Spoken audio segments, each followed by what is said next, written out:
What is going on, guys? This is Kay from Lunarlight Games, and thanks for dropping back in. Hello, and welcome to our channel. If you're new, make sure you guys hit that like and subscribe button. Help us keep growing our channel.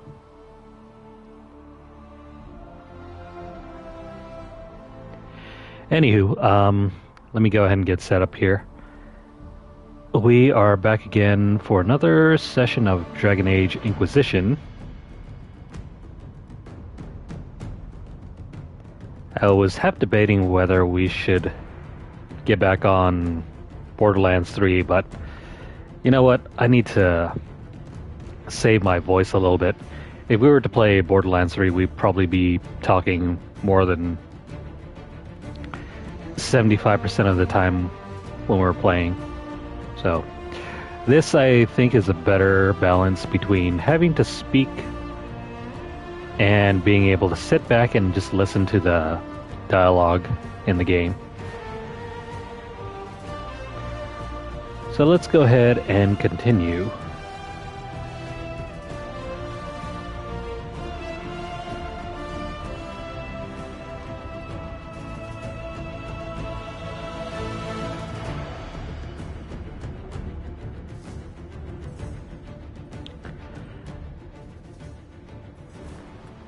Now, first things first, let's go check out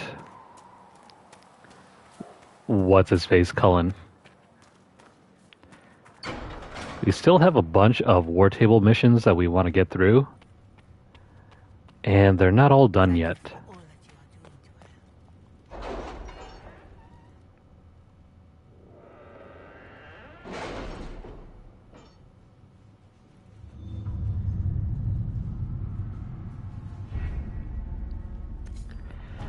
Alright, Cullen, where are you?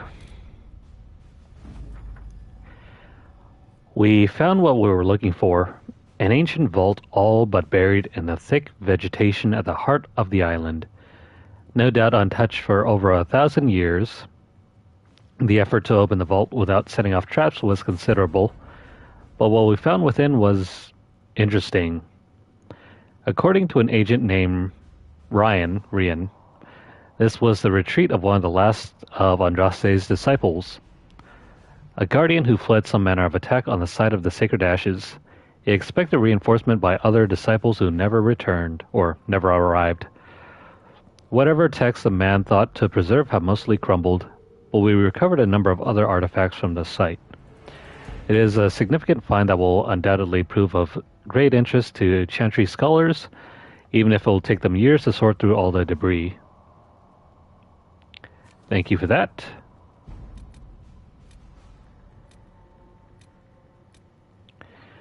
Alright, let me scan really quickly and see if there's anything else that we can do here. By the way, these gather coin missions, they don't really provide anything other than money. So you're free to complete those war table missions if you need extra money.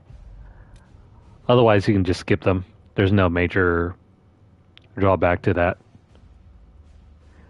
other than the fact that you're just missing out on some money.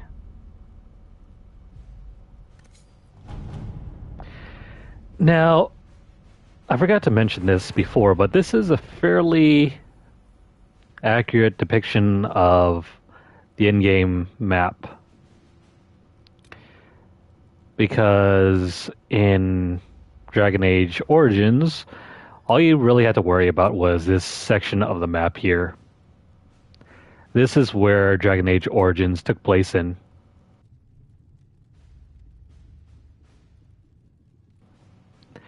The entirety of Ferelden was the first game.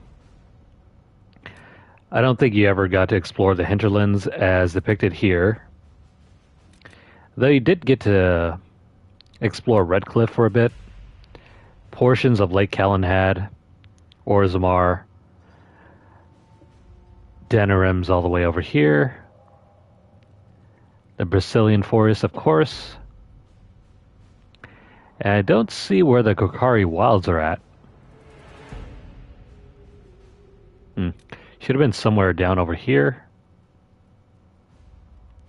I think this is where the Kokori Wilds used to be. Strange. But yeah, that's basically Dragon Age Origins. Then Dragon Age 2 took place over here. Over in the Free Marches, as well as Kirkwall, that's symbolized by this thing right here. Dragon Age 2 was mostly stuck here. Though, in the prologue, you did try to escape from Ferelden. Also, Lothering is right here. This is, I think, like the first town you get to after the crisis at Ostagar. I don't even see Ostagar on the map anymore. Huh. Weird. Anyway. We're done with that. Let's head back to whatchamacallit. Now, do I need to empty out my inventory? I think we'll be fine.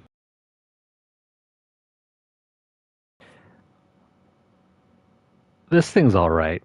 I wouldn't recommend using it.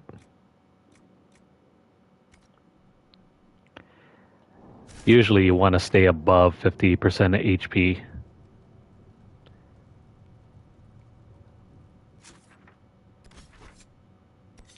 Alright, back down into the Falmire.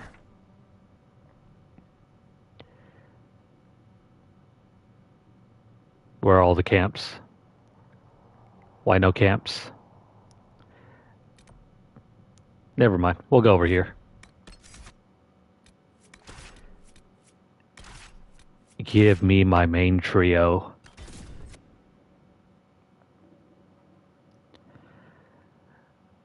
I've heard mention that in the newest game, Dragon Age the Veilguard, you will be restricted to a party of 3 instead of a party of 4.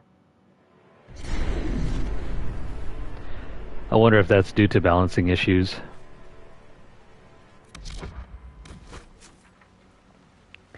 Which will be disappointing if you can only use up to 3 characters. I kind of like the fact that we have up to 4 characters in this game. They provide a lot of cheap entertainment. Now, what's going on over here? Word for you. What is it? This may be worthwhile. I have no idea what she just asked for. I gotta remember to stop doing that.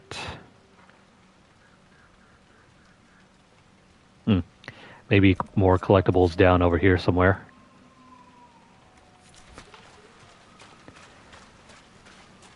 Let's not worry too much about that right now.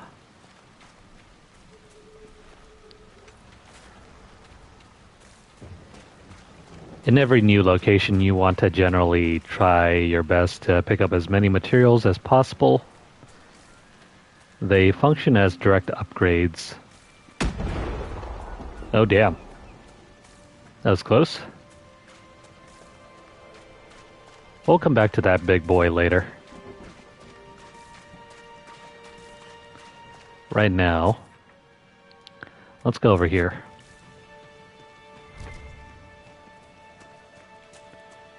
Hey, treasure. What would I rate Dragon Age Origins? As someone that really likes RPGs, I would give it an 8. Only because this game is janky as all hell.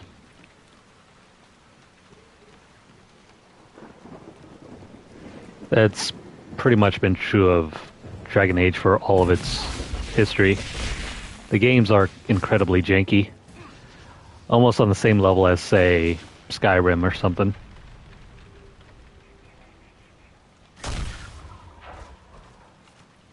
Though in terms of like RPG-ness. I guess that's the best way to put it. You can't really do any worse. There are tons of things to do in this game.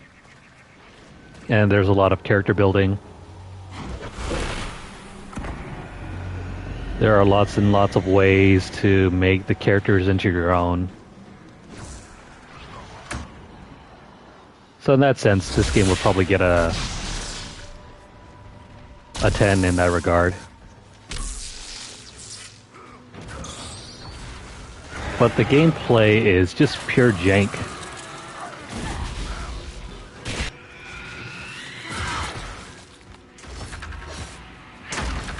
I mean, sorta. It's not exactly that kind of JRPG, or not JRPG, action RPG.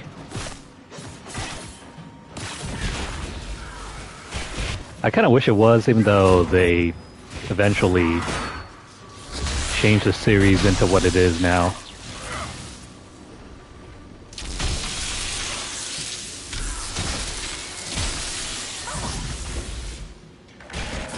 Because if you go back and look at the gameplay of Dragon Age Origins, it does not look like any ordinary action RPG.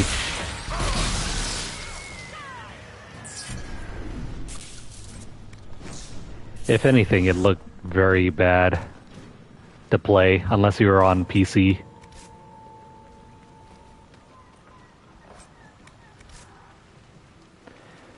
Like, physical attacks didn't really feel like they did anything. So unless you were playing like a mage or an archer, it was very hard to get a feeling for what you were actually doing.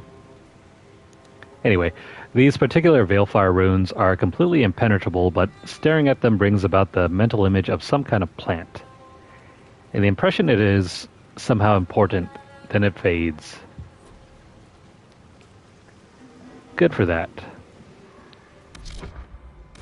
I gotta stop doing that. See, this is... if you're on PC, this is a much better way to play the game.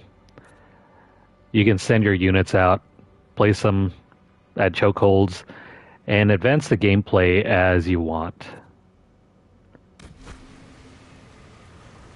But because the controls are so bad with the controller, I much prefer having everything in real time. It's like trying to play an RTS, only except you don't have the right controls for the RTS. If you guys are familiar with it, what an RTS game is.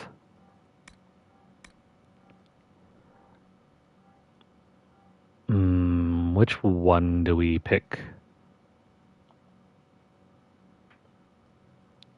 Let's go for more damage. Just for the hell of it. Now, Blackwall.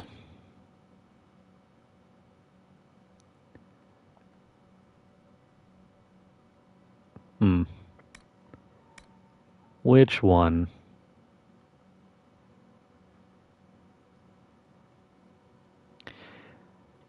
Instead of making him into an even more powerful tank, let me go for something that helps out our other team members. Where the heck is... no, not Warcry. The heck is it?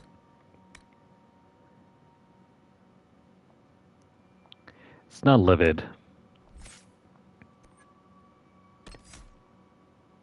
Oh, it's this one over here. Horn of Valor. Crap. Horn of Valor is really good.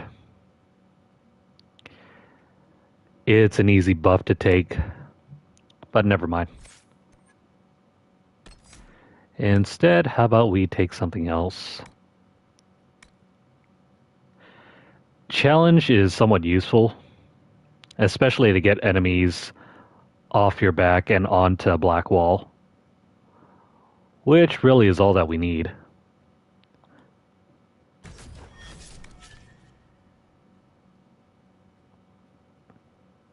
This is a great one. Challenging enemies as much as possible Helps to get everyone off your back. That is if they're not immune. I need to stop using the touchpad for our map menu. I'm still in the process of thinking, am I playing Diablo 4 right now? Anyway, we've already explored this area. Let's keep going down south.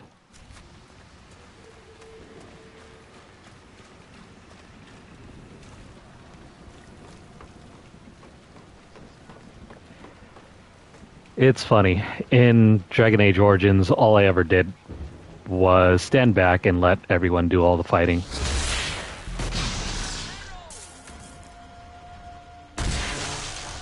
The attack animations that you see are mainly recycled from Dragon Age 2.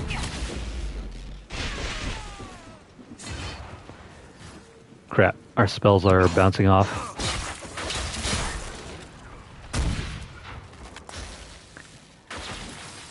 But unlike Dragon Age 2, everything has been kind of slowed down.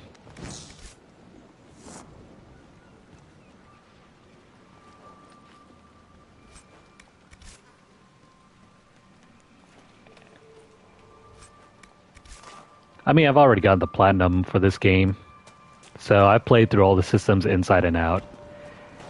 And I can tell you straight away,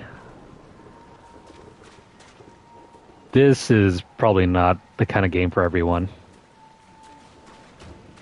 Though if you're a big fan of, like, say, Baldur's Gate, you might get some enjoyment out of this game. Did I collect everything in here? No, I didn't. The Lost City of Barad-dûr. If you're interested in reading through this, feel free.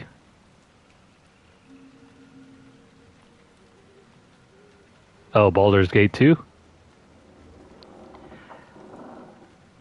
Yeah, then you'll understand more about this game then. Considering BioWare was the main developer for Baldur's Gate before they switched over to Dragon Age.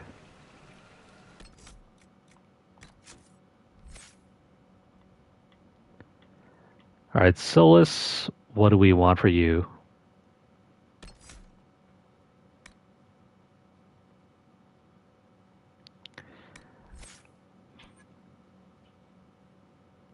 If we can get a second person on with static electricity, that would be cool.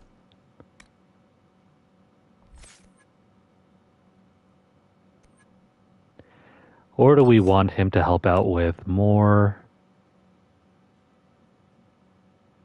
magic? It's either we take this or we take this one over here.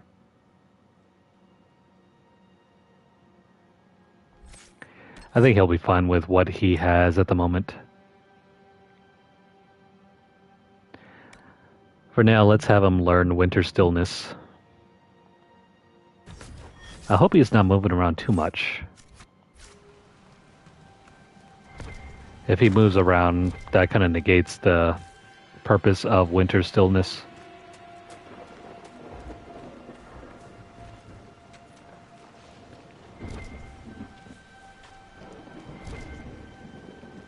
Now, is it worth going down into the swamp to collect that? Yeah, why not? Let me just grab that diseased tissue and then crap. More undead.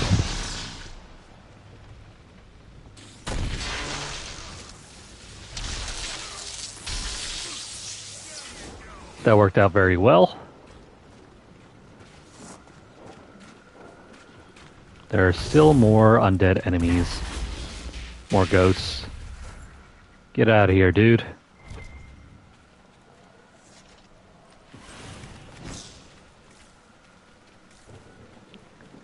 Is there anything over there?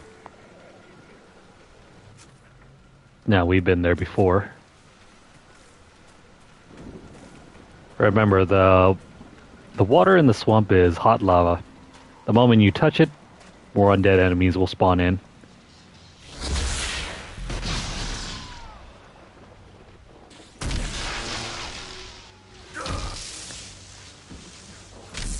But yeah, in terms of like Something here. gameplay stability, this game is near as close as say maybe a Skyrim game, an Elder Scrolls game. It's barely hanging on by duct tape. Granted, this is a PS3 game. Oh crap. Where the hell did you come from?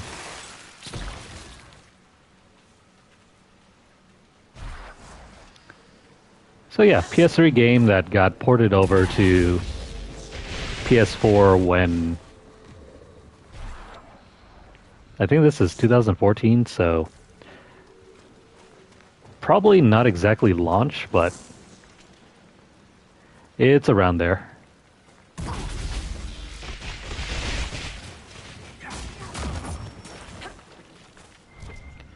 Granted, there are a bunch of other PS3, PS4 games that function a lot better than this one.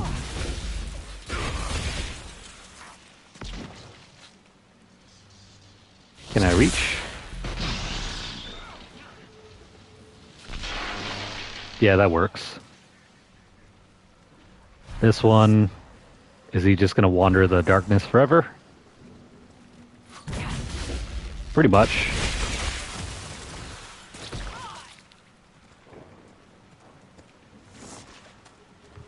Alright, let's move down over there. This should be the last one. Gotta remember to keep pinging stuff.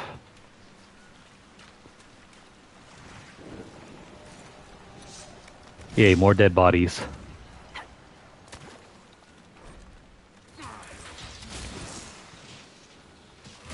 Why the hell is this? Oh, there you go.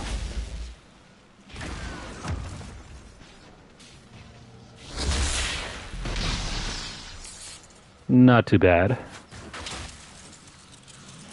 I think we're probably over leveled for this section.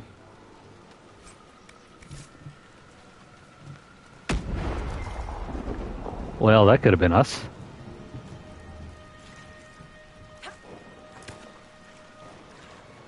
By the way, lightning cannot strike your character in this game. Unless, you know, it's a magic spell.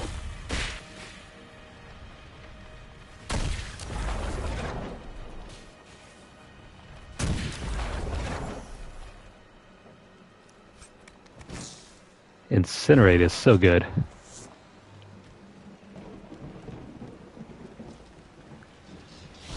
Same thing with Lightning Cage. Lightning Cage and Energy Barrage work very well together.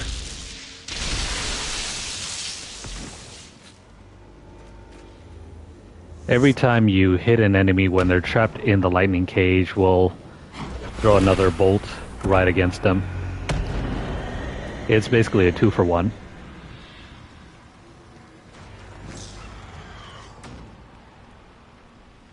Aw, man.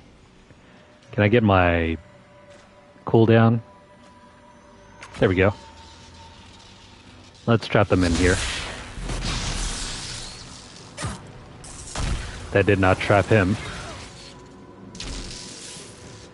Well, that did for him. Ah, crap. Get out of here.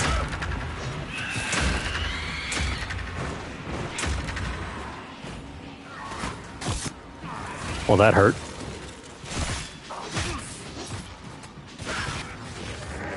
This is why you always want to keep your armor up. Man, screw these Banshee things. They're almost as bad as the ones in Mass Effect 3.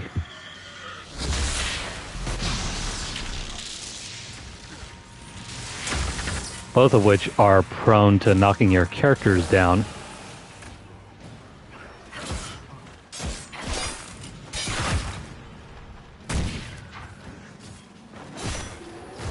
It's never fun when that happens.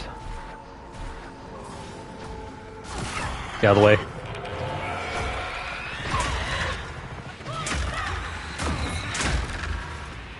Ah, crap, we're almost dead here.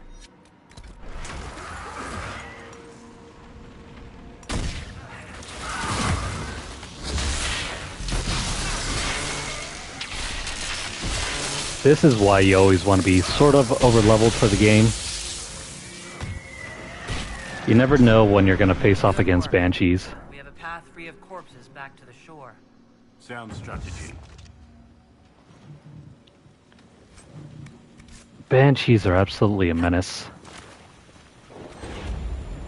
Next to your usual despair demons.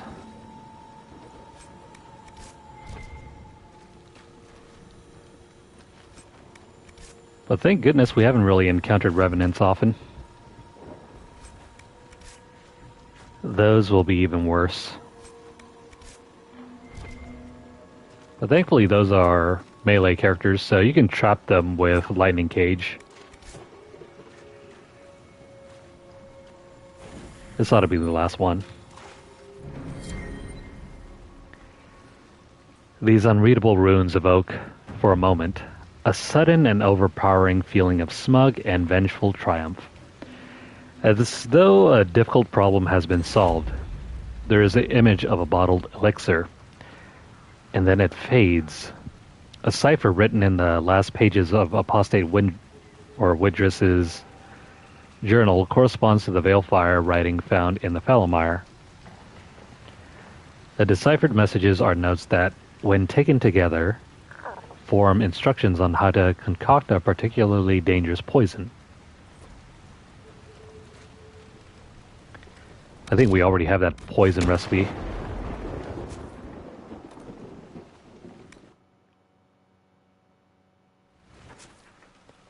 Anywho, there's a solid path back now. Let's go over here real quick. You spoke of seeing death and destruction. Did you fight in a war? There are struggles across Thedas at any given time. I doubt you would have heard of it. An elven skirmish? In a manner of speaking. And you? I was a soldier, and well, you know how it is. I do indeed. No, I don't know. Please tell.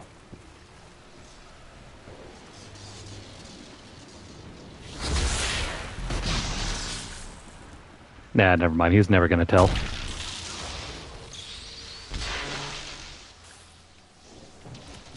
Always move left to right whenever facing off against archers. If you move away or towards them, they will be able to shoot you. You can count on that. I don't have a cabin key yet.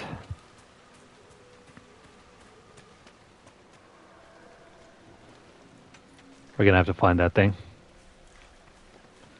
Somewhere. Somehow.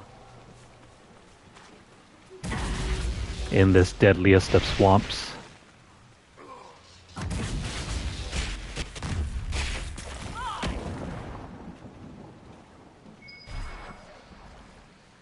Well, hello. There's something beeping. There's the cabin key. Well, that wasn't very hard.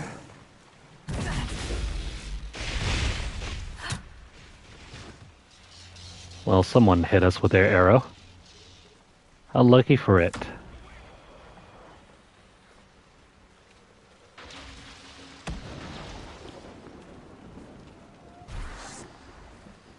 Once I get a chance to rebuild my character, I'm gonna switch out that ice ability. Oh crap.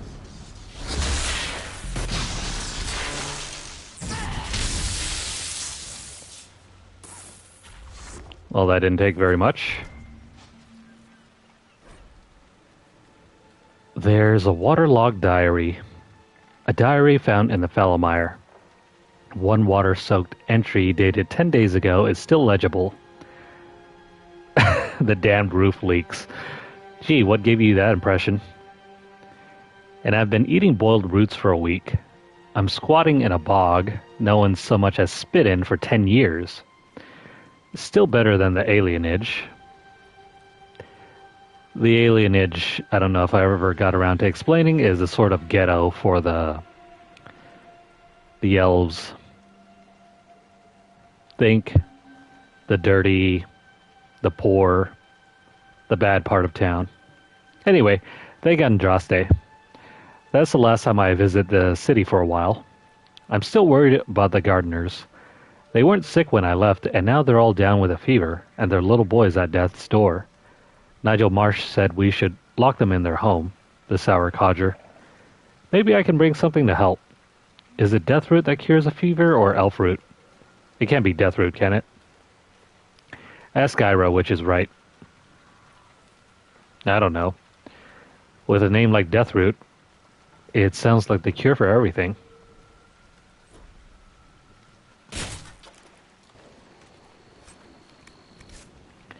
I'm guessing that's the poor elf.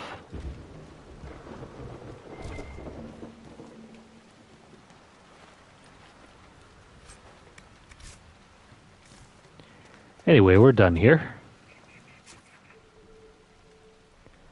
Let's fast travel back here instead of crossing the dangerous waters. Next place. We're gonna head over here. I think we're getting closer to the end.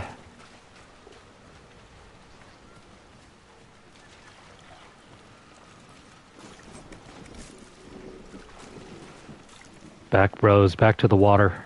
Or back to the edge of the water.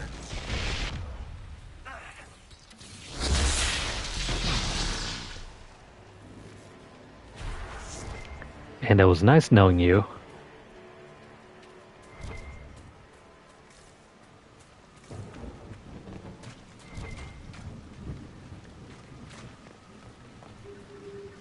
We're nearly at the end.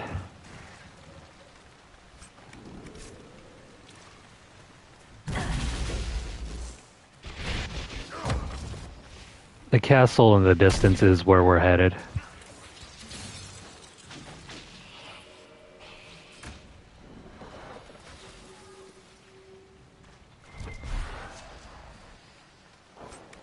Let's grab our treasures here.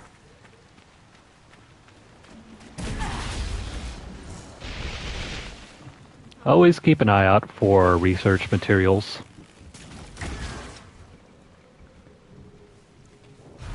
They will improve your damage output against enemies, provided you bring them back to research.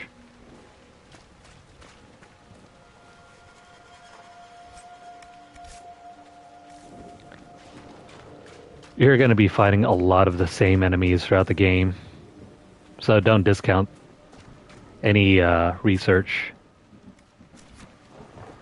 Before I head up over there, what's over here? At least we're out of the swamp. It is Dawn Lotus. These are fairly rare.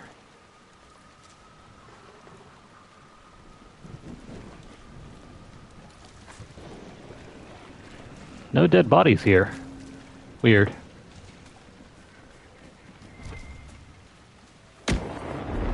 Now, crap. That spooked me for a moment. There's some treasure here. Summerstone especially. You could probably farm the Summerstone over here if you want to. It makes for some very good armor. Armor and weapons. Ah, crap, there goes the dead bodies.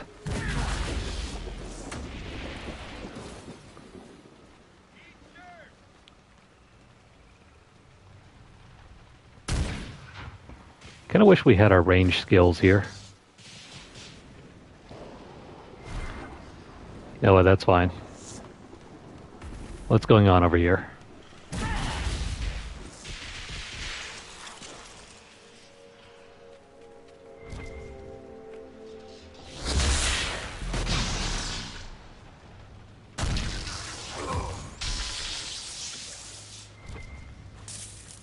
I think we saved them, didn't we? Or no, we saved nothing. Who are these people over here?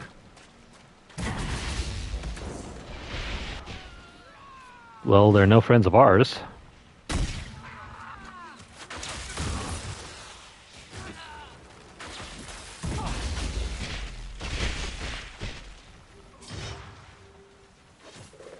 Let's move in. Well, never mind. There's no way to move in. There's only so much fighting space.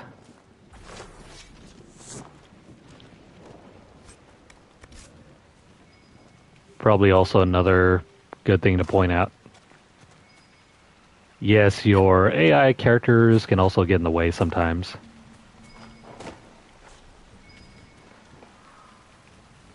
What's in here? Dead bodies.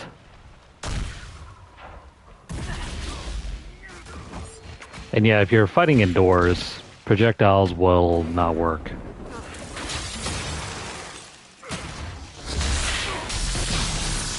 It's kind of annoying. This right here is an amulet of power. We actually wanted this thing. It is for Cassandra. Too bad we don't actually get to use her. Not unless you choose to. Ellie, not safe in village. Gin saw horned monsters in fog near castle. Olga and I are moving supplies to Granite Point. Come back for you and your mother once we make camp. Be safe, you're the only cousin I've got left. Oh, Lewis. Both you and Ellie are gone. Casper the Magnificent. I do not know who Casper is. Maybe he turned into a ghost, and he's wandering somewhere in the bog.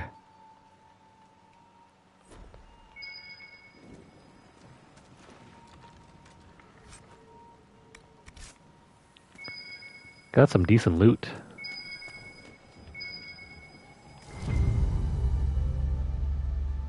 What's in here? Dragon piss. The name is probably figurative, but no one knows for sure. Nah, I'm pretty sure everyone's drinking this stuff like there's no tomorrow. I mean, who wouldn't drink dragon piss? I mean, just for the novelty alone.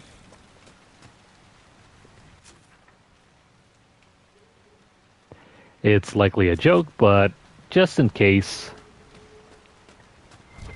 let the drinker beware. I mean, there are dragons in this game after all.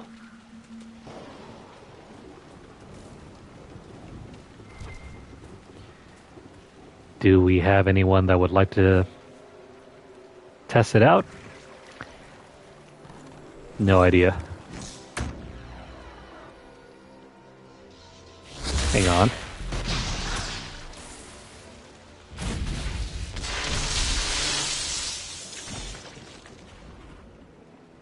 Alright, we got some more enemies over here. Let's wipe them all out.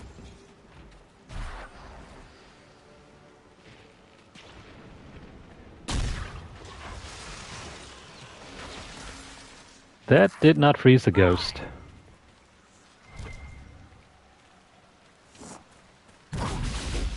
Also, there's another ghost.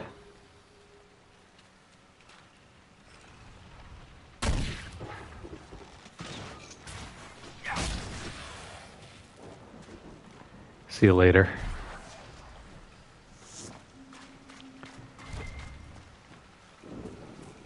You know me, whenever there's diseased tissue, let's go pick it up. You can never quite tell if you'll ever need this diseased tissue later. Also, there's loot over here as well.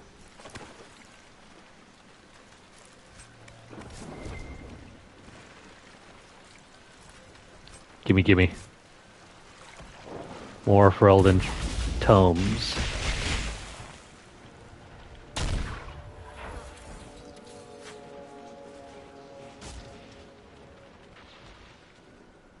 Thankfully, our teammates are more than capable of handling enemies on their own.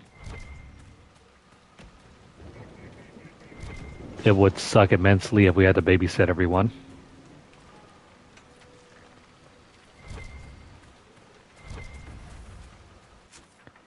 Anyway, we're getting close to the end.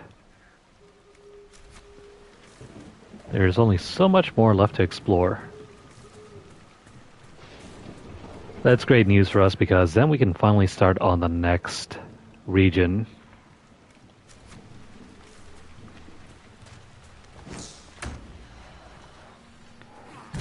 There's another ghost.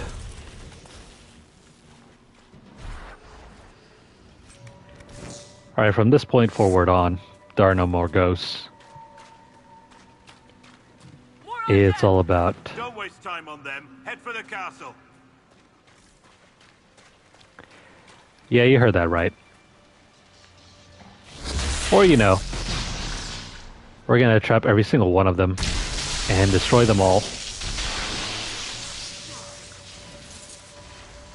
Because who doesn't love free XP? They're endless. We should head to the castle. Yeah, what he said, there are tons and tons of enemies. They really are all endless.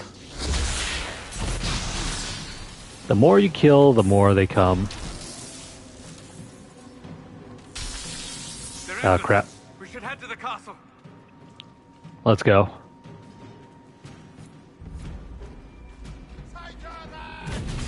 Here we go.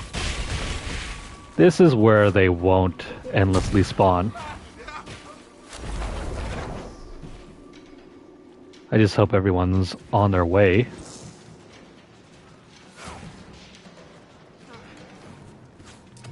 There's time to explore more later. Let's keep going.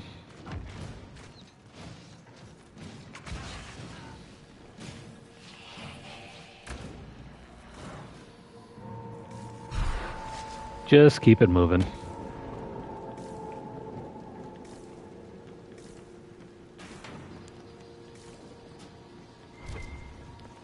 Now we just have to open up the gates. Also over here,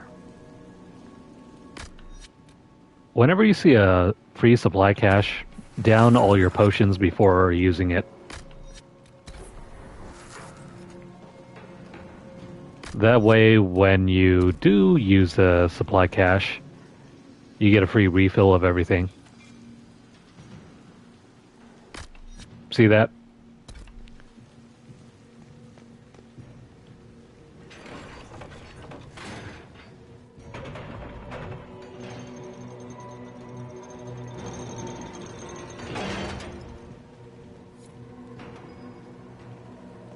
Alright, the way forward is open. I heard that your books are very popular, Master Tethras. I do all right. I am glad of it. Really? No sarcasm, no superior attitude? We live in a dark and angry time, child of stone. So much of what people believe has come crashing down. If you bring them a little peace with the worlds you make between the pages, you have done more than most. Don't worry about the door, we'll come back in the future for it.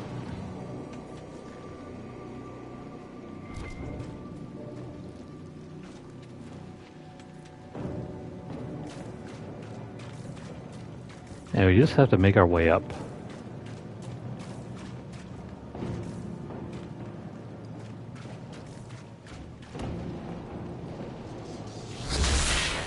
More Avar.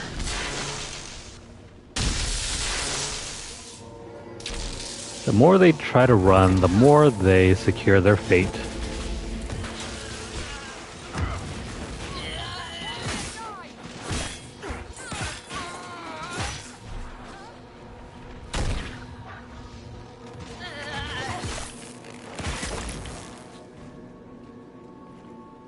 Human characters are very easy to handle. It's the non-human characters that you need to keep an eye out for.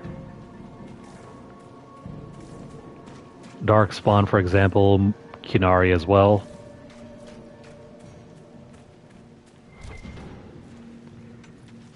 But I don't think you fight any Kunari until much later in the game.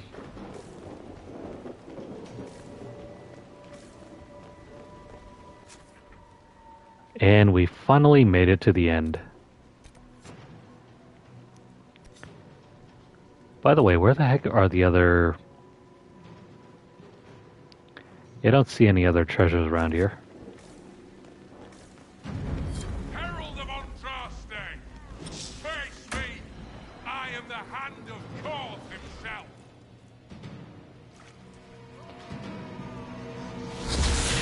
He's a brute.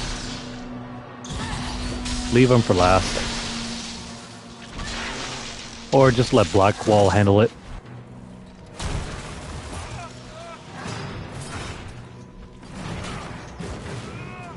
Like I said, move left to right. If at all possible, try to eliminate the archers as well.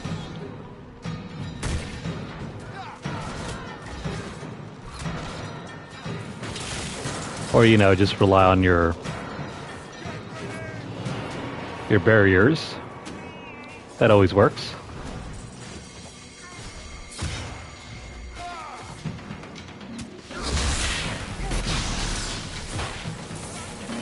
Crap. You know what? I'm tired of these archers, so let me go ahead and get rid of them.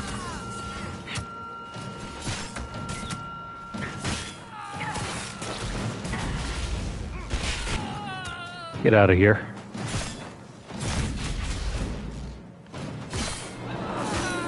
You guys are no longer needed.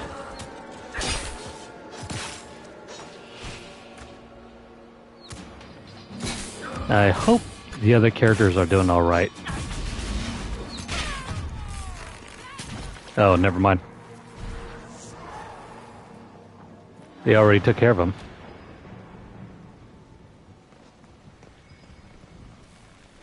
Well, that worked out a lot better than I was expecting.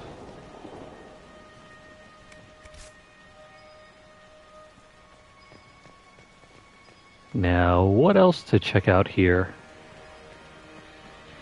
By the way, don't leave yet. Don't fast travel.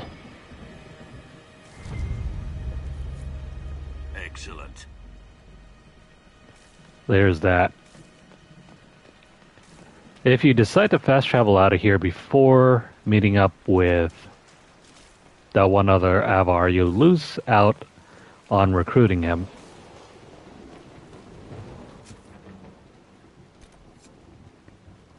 Oh, I didn't release the hostages. Let's do that. Where are they?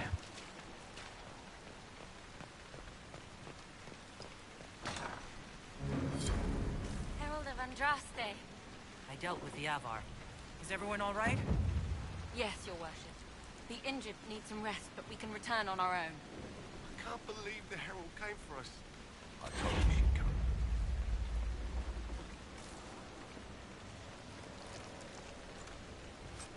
Nice to see you guys, but we gotta go.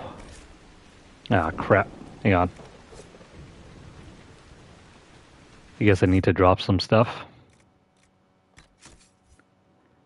No worries, though. I kind of doubt there's anything here that we really need. Maybe for what's-his-face. Actually, daggers and morning stars. No, actually, I'll keep that. Instead,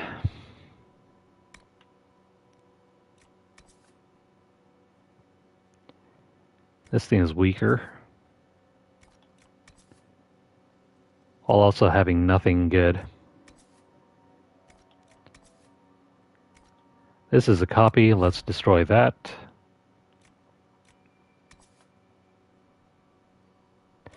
Yeah, this thing's also weaker.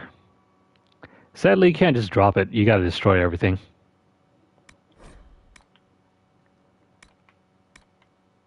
I would have much preferred a better way to get rid of these things.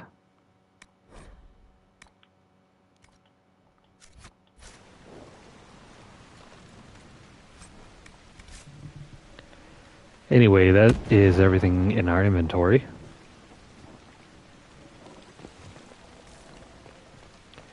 Now let's go meet up with that guy over there.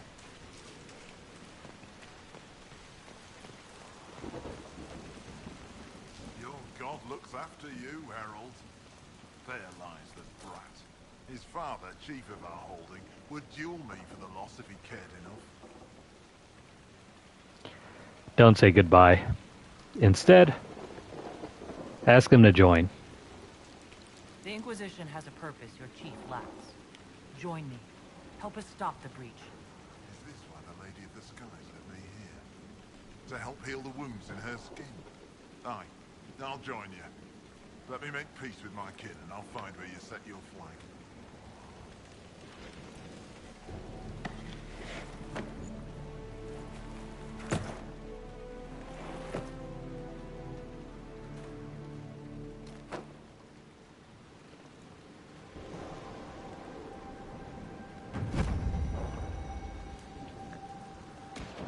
Well, hooray. That's also another perk we can pick up soon.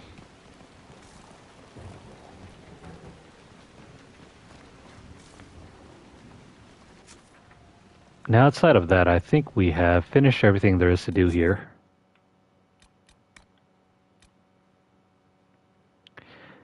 Right, there's this.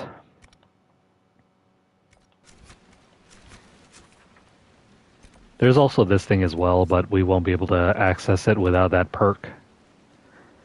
So make a mental note. We'll be back. And yeah, that means we have to cross all the way back here.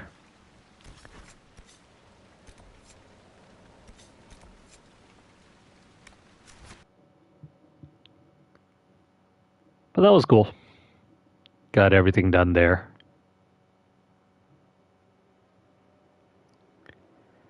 And that was way shorter than the events at the hinterlands.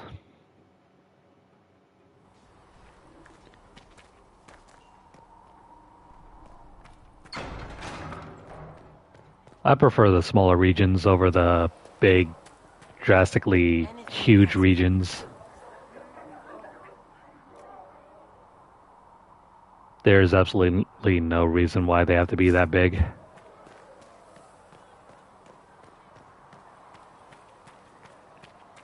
Other than padding for padding's sake. By the way, let me turn these in.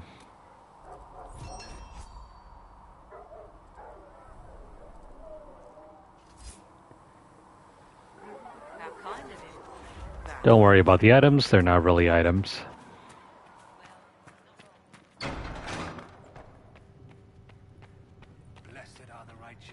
Now let me go ahead and turn in my research.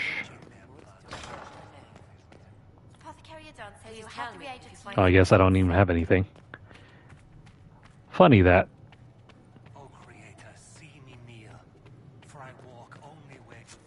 Now, I thought the Avar was supposed to be somewhere around here. He's supposed to be an NPC at our camp, but maybe it's not here yet.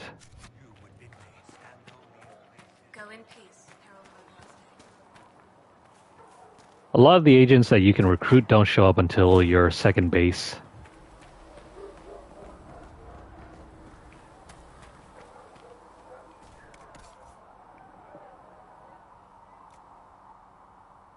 Alright, time to get rid of some stuff.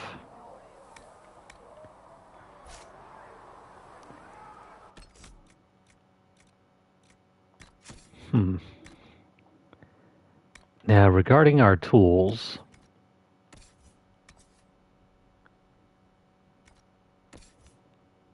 do we have anything useful? Blackwall, you do not need this.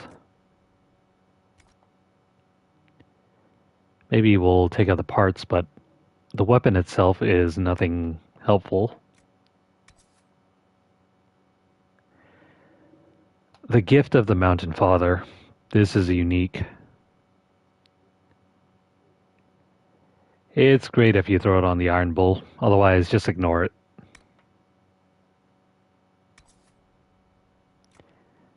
I need to get that thing off.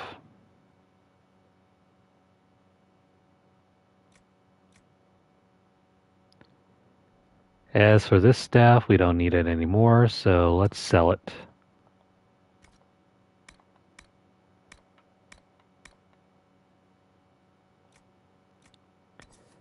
You're pretty much expected to sell off or throw away any items that you don't need, even if they are uniques.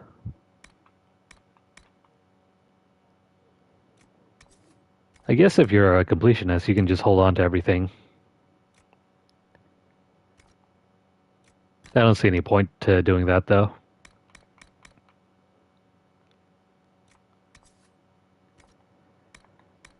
Mostly because you can just craft something better.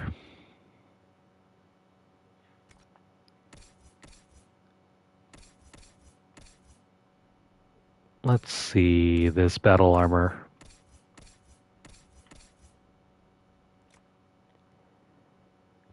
Yeah, as you can see, this battle armor versus what we've already crafted, it's way better. So we're just going to throw that away.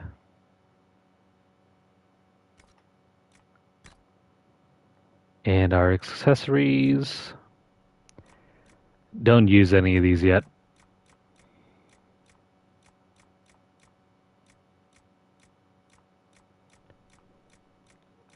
I need to make room, but there is no room yet.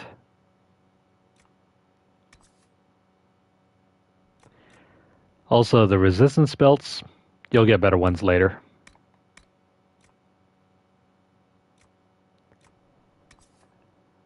Keep them if you want, otherwise move on.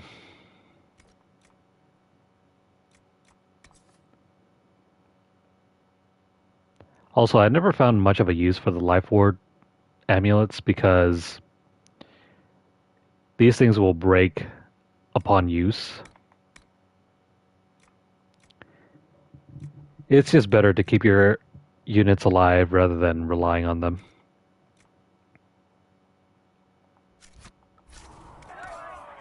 Though if you have no other choice, then obviously you can try and use them.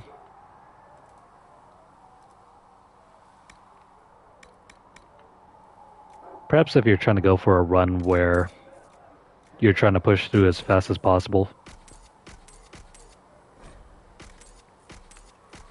I can see where that might come in handy.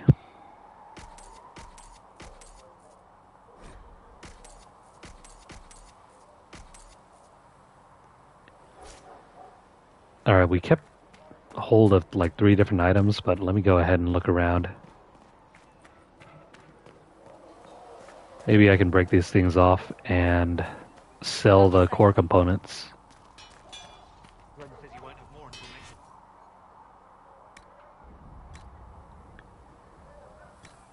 Stuff like this.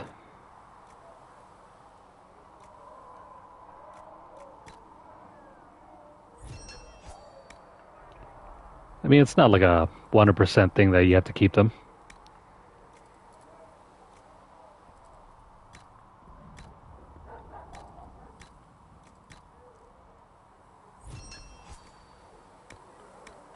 Like I said, you can always make better weapons later on anyway.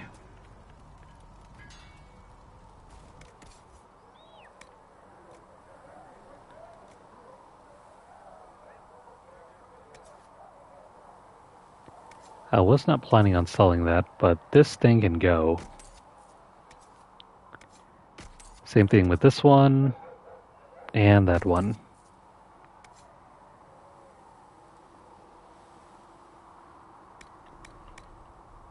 Maybe I should get rid of some of these upgrades.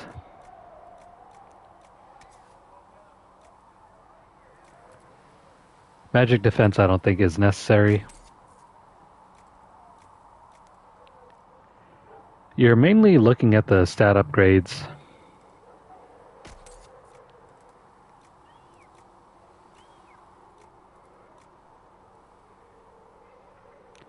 Maybe I can use this one later. I think that's good enough. And I think there was a new table operation that we can look into, I think. Let me go see about that. Plus, we didn't pick up that new perk.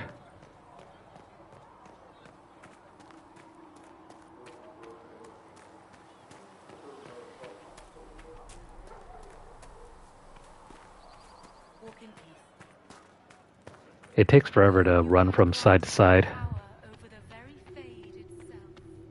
Though they sang hymns. So if you hate exploring, you're gonna dislike it even more when we get our second base.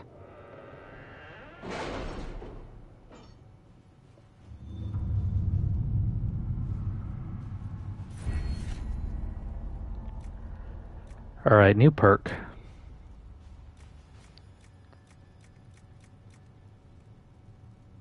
Where the heck is the other one?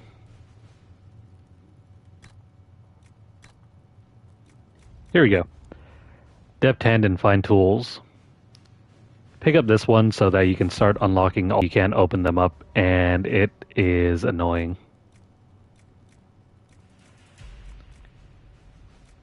By the way, you should be aware that if you have agents, they count as perks, thereby bypassing the fact that you need multiple perks to unlock this thing. We only unlocked this one, and then we had 3 agents.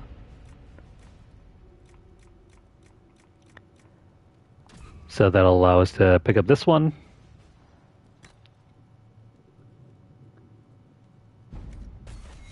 Now back to this.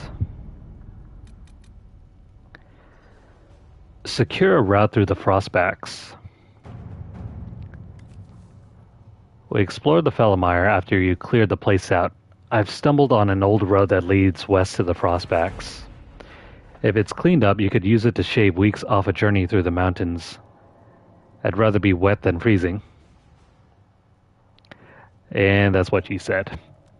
Anyway, let me find out what kind of reward we can get from this table operation.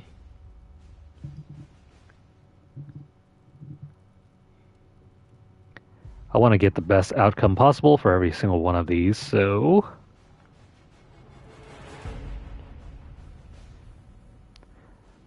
let me have a look through this.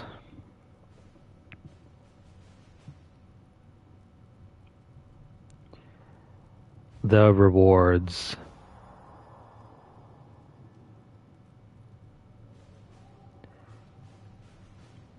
They're basically the same thing if you use Josephine or Leliana. Cullen, however, does not get the best reward. So who's faster? Leliana. To uncover this hidden road, let's send her. Let's see what we have. Cool. Also, hang here real quick. I need to post a message to someone.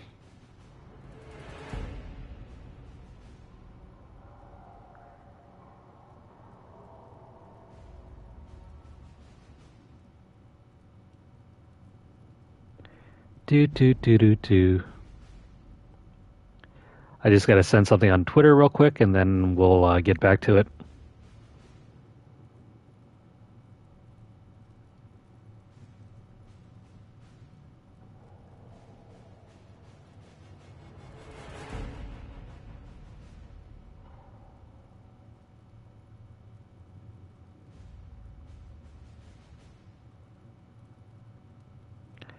Alright, after this, just to show you guys what's going on with the perk, let me go ahead and head into the hinterlands and open up a couple doors.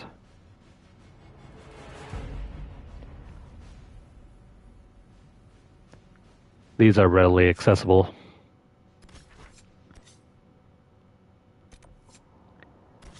So take your crew and head off over here.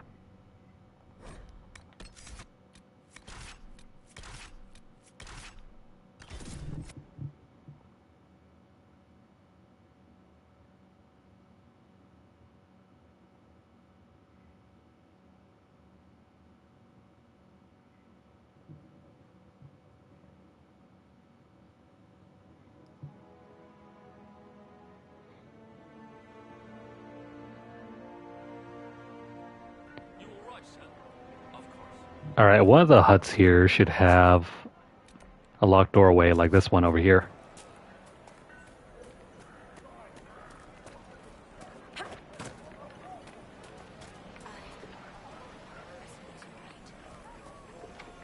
Take your favorite rogue. In our case, Varric.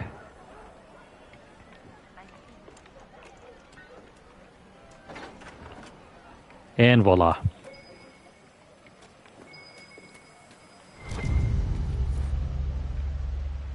Let's see, perhaps local to a handful of Grey Warden companies, these spirits reflect a custom or legend born of utility. Allowed to seize goods to aid their cause, wardens combine half-full bottles to save space while traveling. Never fully emptied or, as with a kettle, cleaned. Each eventually takes on a base flavor as unique as the warden carrying it. What do we care? Nothing burns like the first cup. Could be fact, could be tribute. I think that's a reference to the the Grey Warden ritual. It does seem as though the bottles range farther than the namesake warden could. This is to Warden Carver Hawk. Carver is Hawk's brother, the main playable character from Dragon Age 2.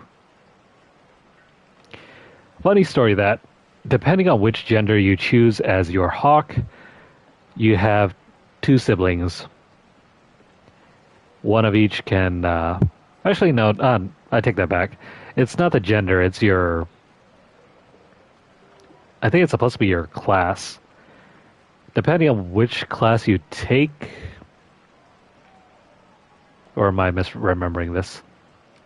All I know is that one of your sibling dies depending on which origin you take. I can't remember because I chose the mage male Hawk. The sister is also a mage as well, but the sister died. So the brother lived and he became the warden.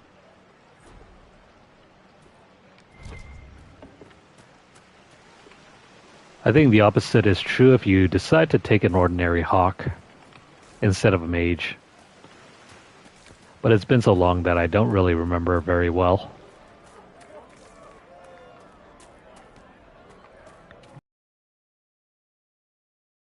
Good morning, Marius. Good day. Thanks for dropping in. Yes, sir. How's it going?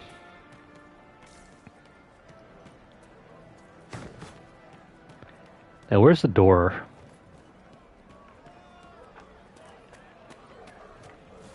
And again, this one is locked as well.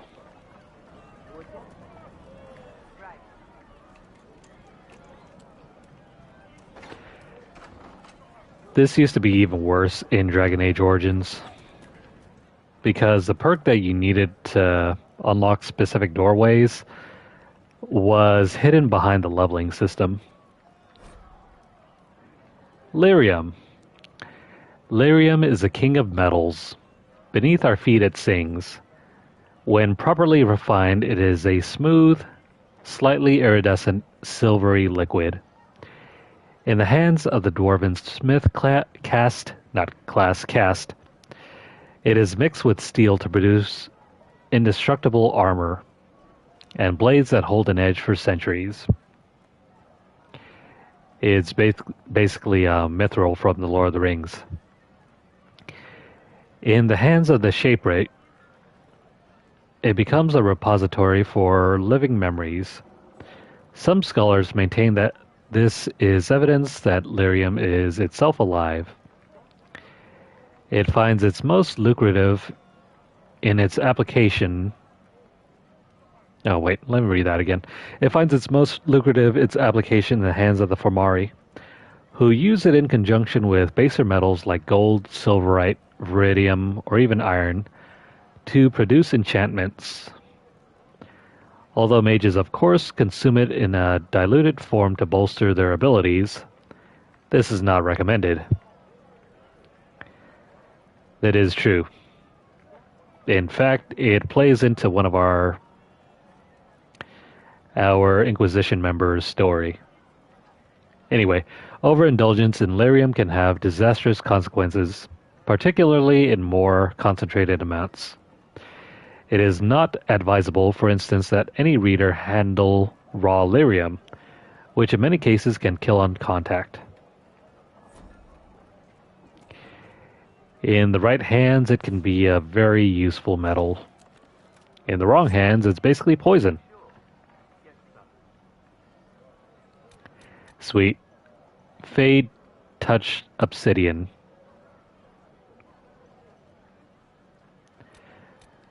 I remember using this thing at one point. I don't remember exactly what for though. Hello. Because it reduces your armor rating and gives you 100% health. I think maybe it was for our... Maybe it was for our mage? Because if I remember right...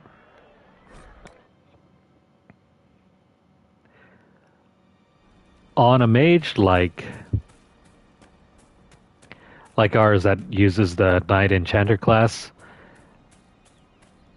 since you rely entirely upon your barrier, you can eliminate your armor rating and just give yourself double health and just keep yourself alive using your barrier. I'll have to go back and read through my old file. Maybe there's some more info I can probably use off of that. But if you're playing normal, yeah, if you're playing on normal difficulty, you probably won't need it.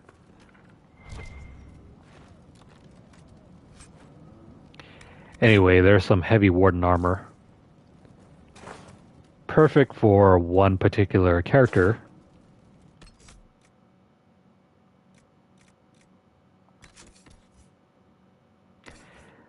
I wonder if it's even necessary for him to have this.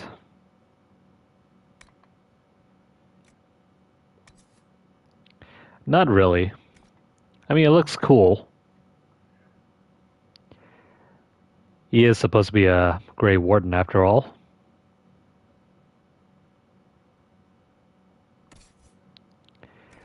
I don't think we need it. I'll probably just sell it off the next chance I get. Anyway, we're done here for now.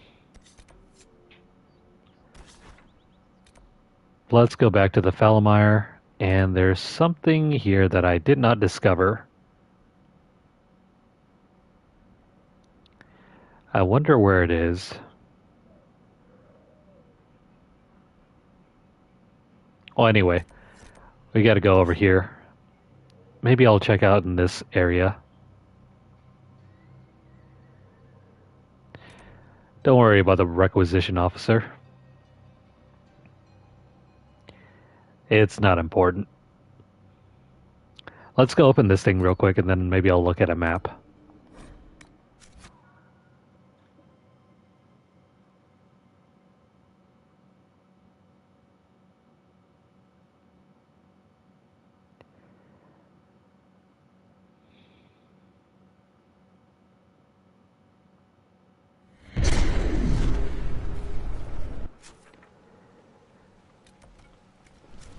Leliana has one of the weirdest stories in this game. And it all depends on what you do with her in the first game.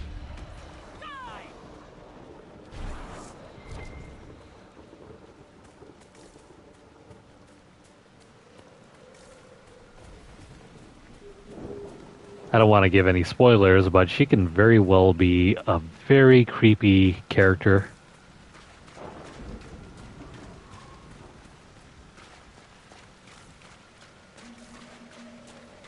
Anyway, let me go back.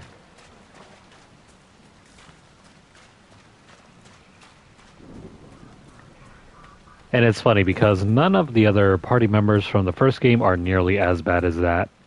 Let's look around.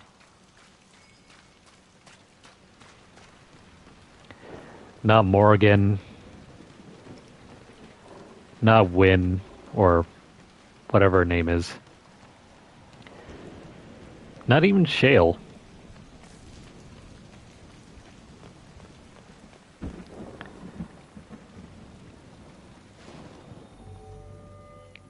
I kind of wish not all the characters from Dragon Age Origins had been written out.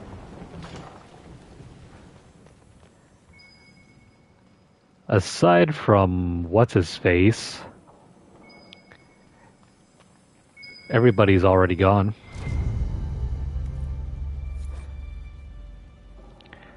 There's a poem here. If you're interested in reading through this, pause the video.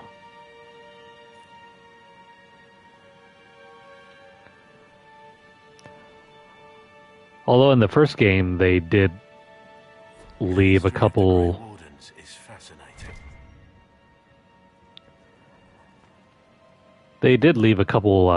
plot devices to explain the fact why no one survives. Now this is a belt that we want to keep with us at all times.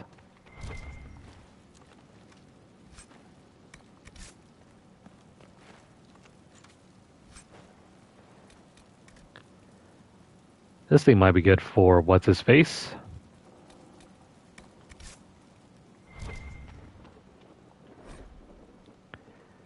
The Hargrave Keep. I'm going to scroll through this. We don't really need to read through everything here.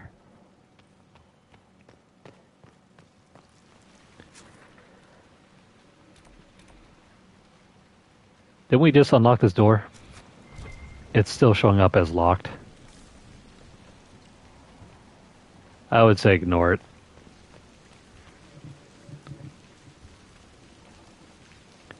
Now, let me see here. The Felomire.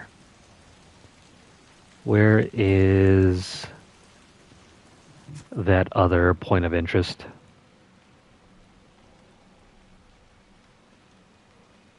Could have sworn I picked up all of these.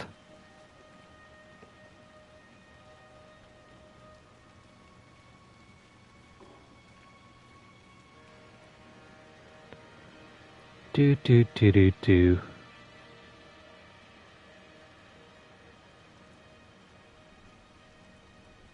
Heck, this isn't showing me anything. Never mind, let's just go explore this area here.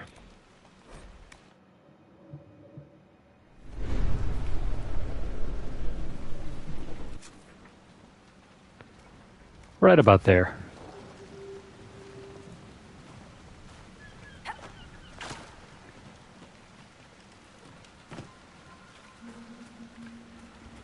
If you're wondering, though, it's not completely necessary that we uncover all the points of interest. You could leave however much you want uncovered.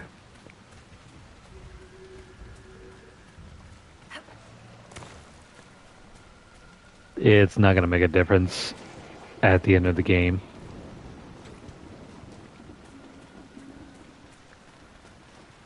But just because I'm a completionist, we'll have a look around.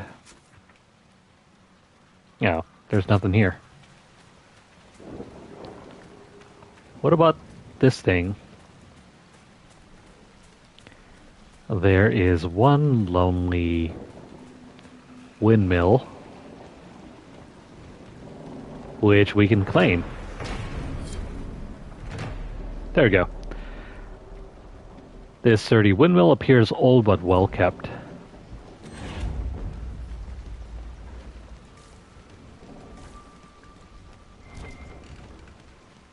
Unfortunately, there's nothing here to worry about. Just a basic amulet of dexterity, which I'll just throw on Varric. Okay, now we're completely done here.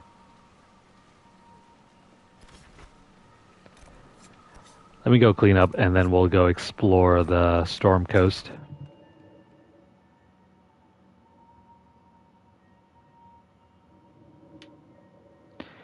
Well, that was fun, right?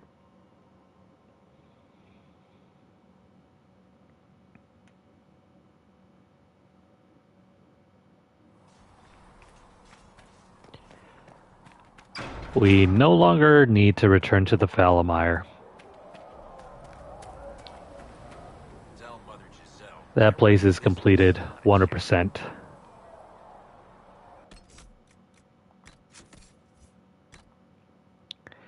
Now as for the weapons that we picked up.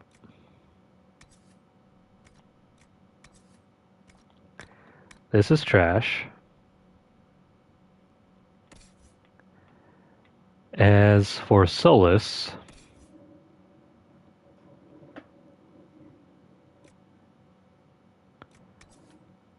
this one's trash, the other one's better. Same thing with this one.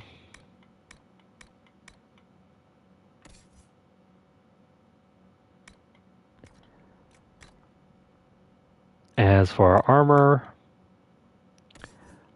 101 isn't bad, but it's already outclassed. We can take the enchanter coat arms though.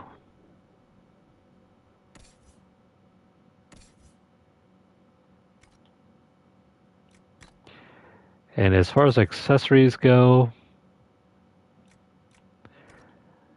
the belt of healing will be nice to have on Solus. Yeah, we don't need him to attack. We just want him to stay alive.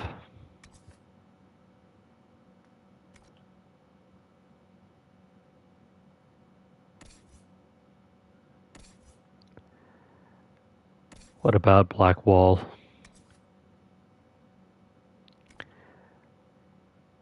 Nah, never mind.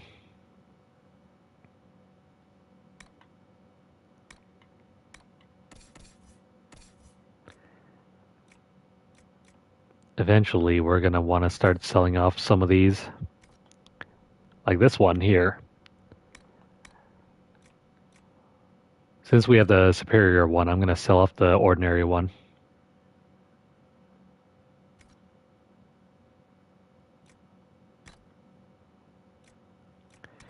Same thing probably goes for these as well.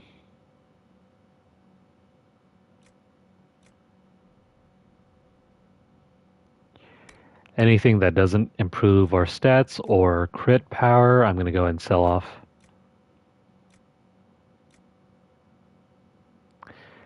I'm pretty sure I used this on our Knight Enchanter.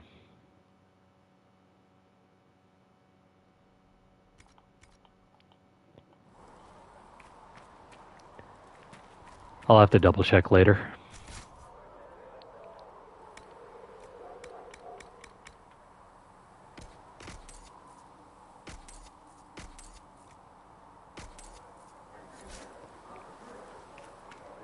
I am rapidly running out of space here. What the hell?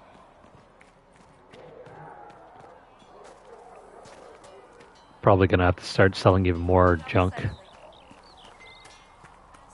is hard work. Here, have something to drink. I thought I took these out earlier.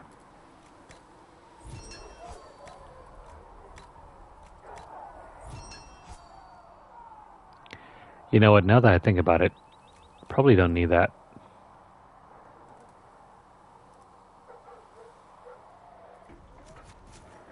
Good.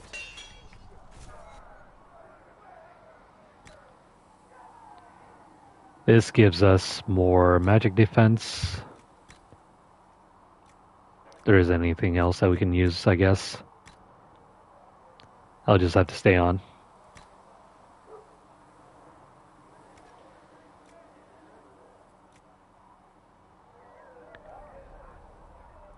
What about Blackwall and the others?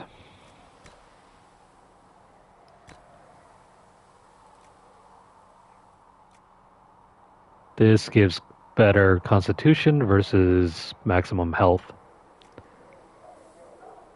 I think in general the stats are better than the health upgrades. You'll get better health through constitution anyway. I mean, that's fine. We don't need to switch that out.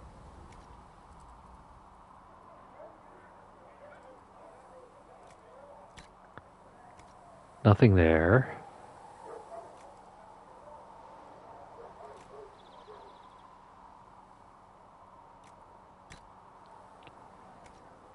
Varric can't equip anything there either. Another time,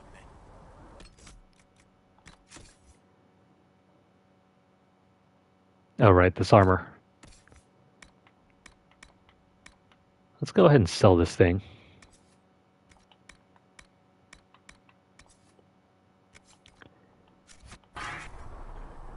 This thing needs to be removed.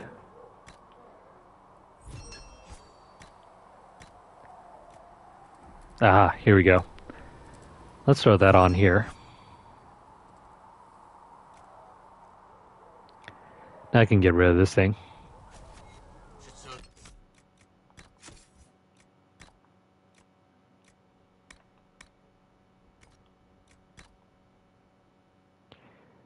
And that ought to be it.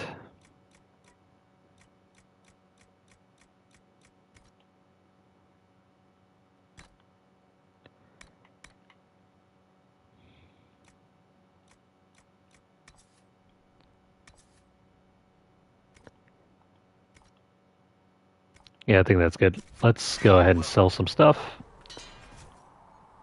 And before I forget,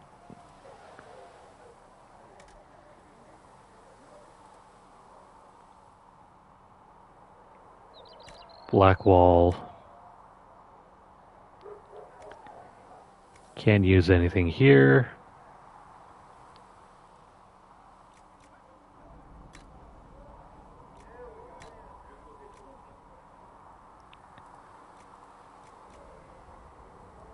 Yeah, the Magister Staff Blade can go.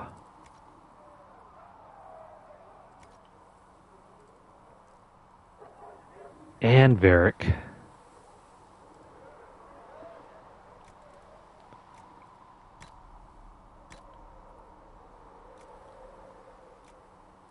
This is more or less the same. This is the exact same. That means we can throw that away.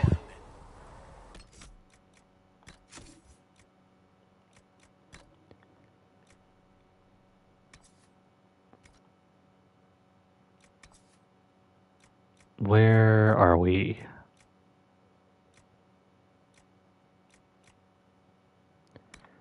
That's a duplicate.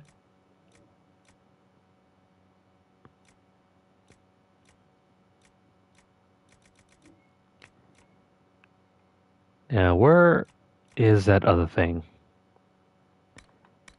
That can go. And I guess a staff blade?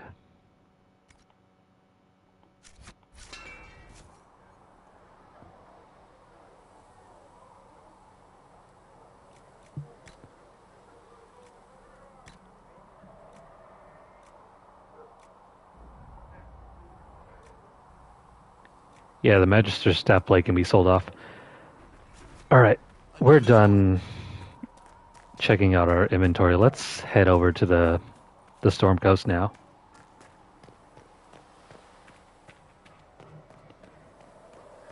I can't believe there's no storage yet until later.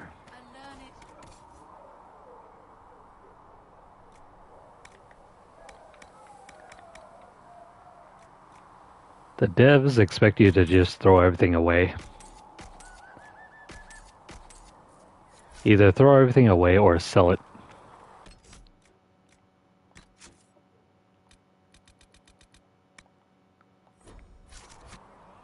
Okay, cool. We can finally head over here. And yeah, we're gonna explore everything here. Same thing that we did earlier. How fun is that? Are you excited? Well, I'm not really, but we're gonna do this anyway.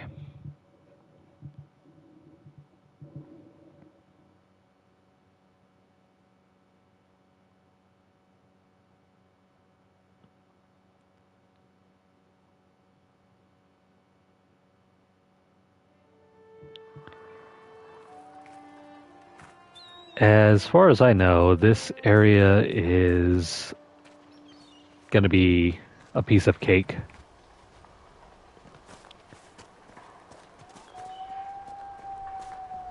Even the dragon here, I think, is doable.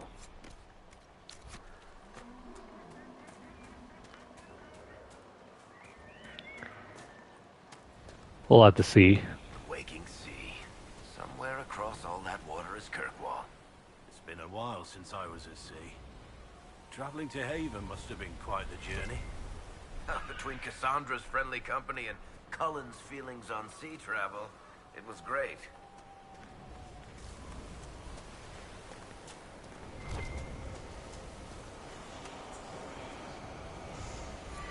BioWare games are usually like that.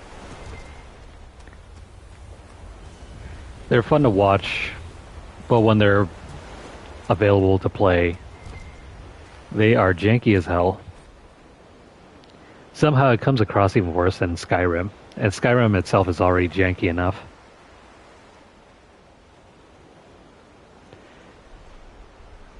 But I guess you can get away with more if you're a first-person action game. Whereas with a third-person RPG, if you screw up the combat, then none of it feels right.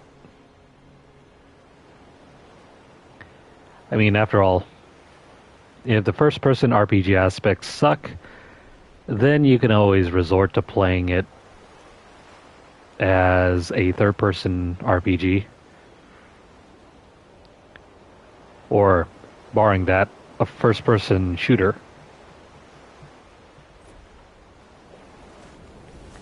Which is actually how I like playing Skyrim anyway, because I played it more of a first-person shooter.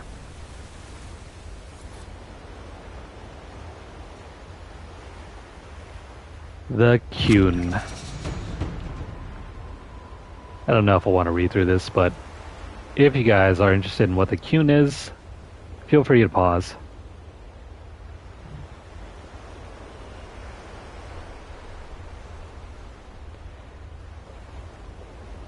Imagine that.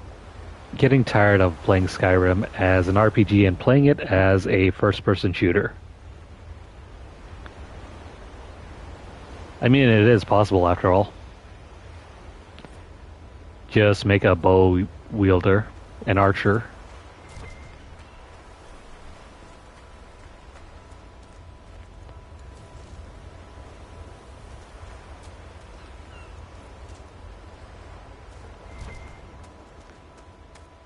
We've had some success around here.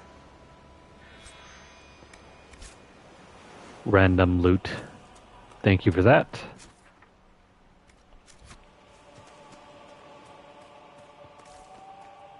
Oh wait, I forgot. In Skyrim, if you don't like playing it in first-person view mode, you can always switch it over to the third person.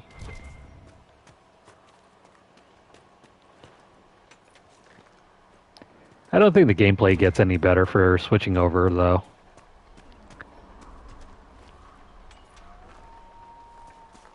It's still jank as all hell.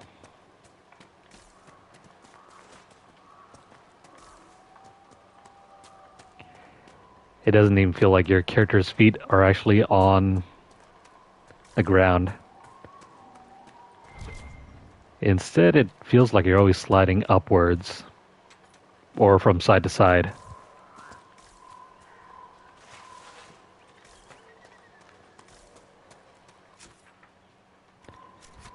Now, to get over here, we gotta go up and around. Beware of falling rocks. This game does not have any rock slides. They do have falling rocks, but no rock slides. Those are the Miss Harding mentioned. Whoops. Where are crew members?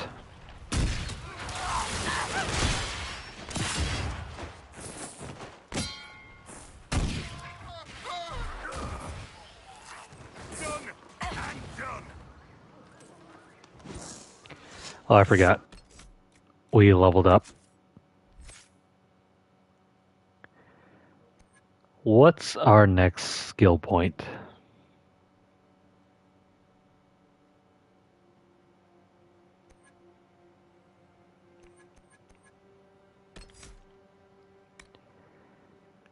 Transmute magic is very useful for getting rid of barriers.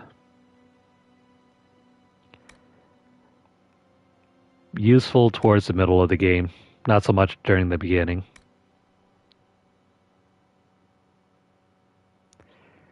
Rejuvenating barrier is useful if you plan on using a lot of magic spells.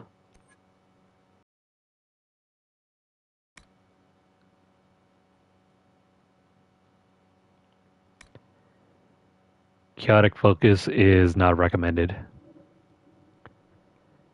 I wouldn't take this one. It screws up your barrier.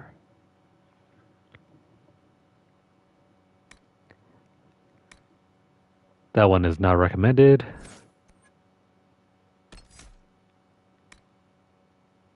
We could probably work on Winter's Grasp. This one combined with another mage character can absolutely dominate everyone. Mostly because of this, Winter's Ruin. Yeah, 10 times as much power. It's amazing in the right hands. We don't need Winter Stillness yet.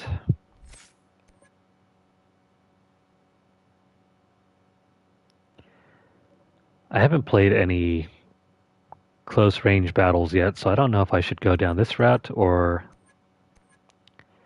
maybe I should take one of these. This one's helpful if you find yourself dying often. Let me just take Winter's Grasp here. Or, hang on.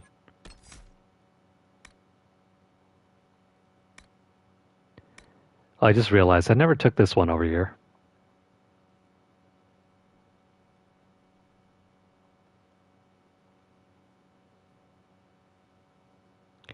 Yeah, that can come later.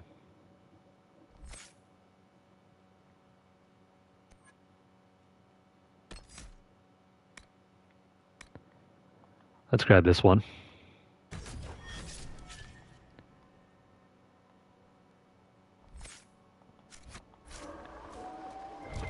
Okay, moving on.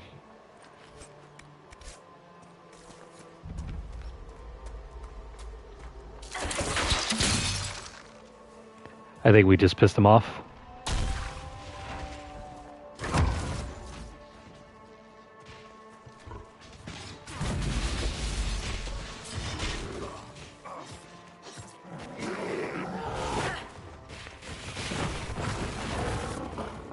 Nighty-night, Mr. Bear.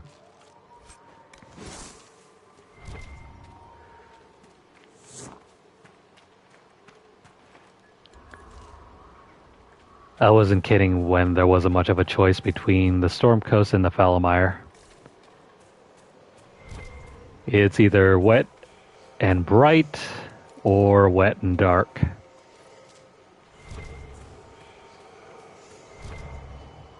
Absolutely amazing, though.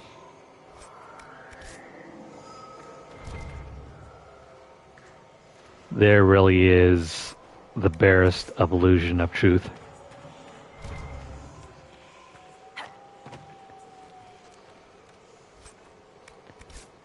Let's pick up these, and there is another fight outside.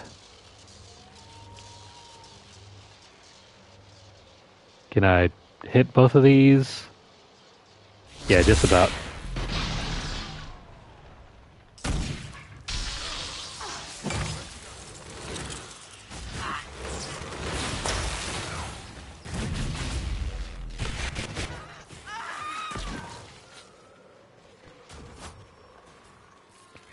Remember, never run straight. Instead, do a zigzag line.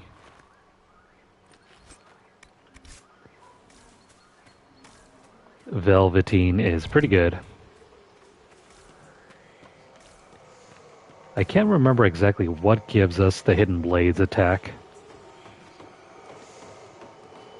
But once we have it, we're gonna upgrade our weapon using it.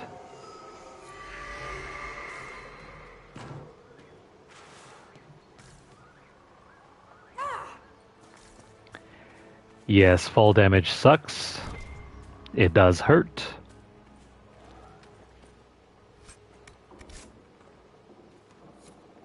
These must be the missing soldiers. I don't know why there's a door here when you can just enter through You there. should see that their families are notified.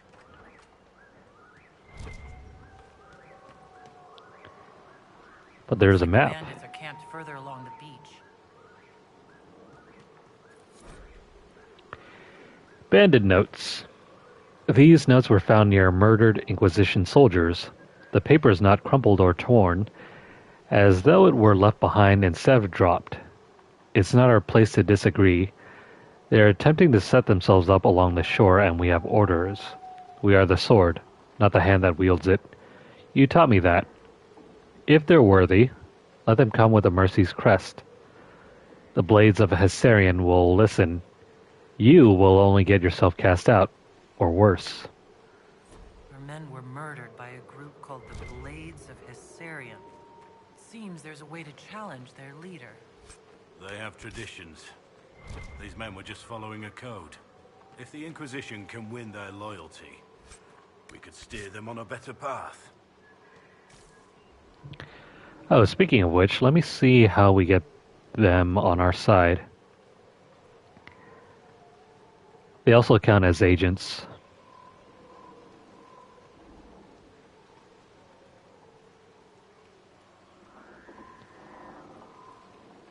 Where the heck is our guide here?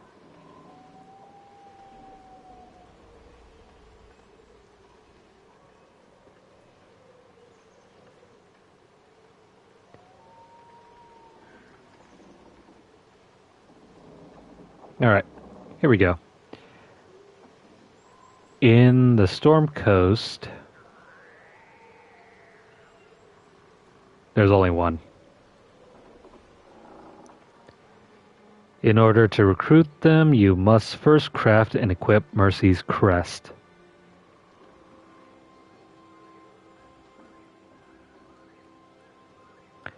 How exactly do we get Mercy's Crest?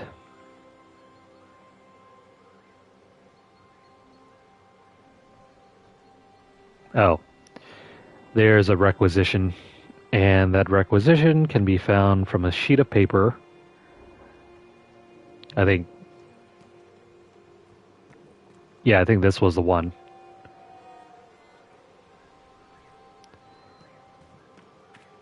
Alright then. Let's see, where is Beck?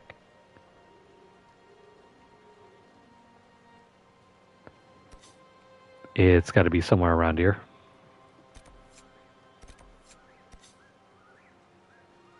Well, in any case,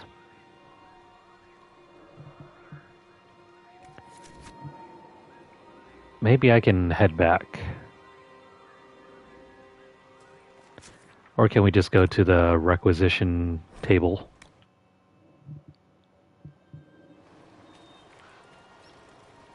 Nothing to report, sir. Here we go. Never mind. It's right here.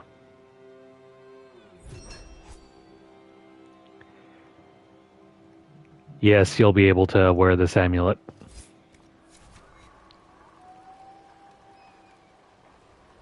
Doesn't really help us out much, though.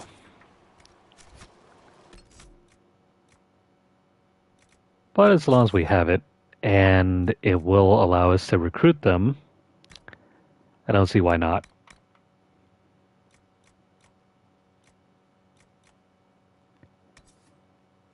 It doesn't provide any meaningful stats, so be warned of that.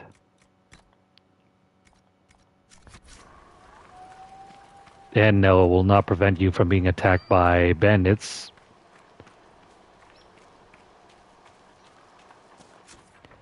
Instead, its only use here is just going over here.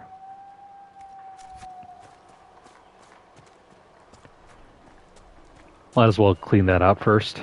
The sooner the better. That way we don't have to come back.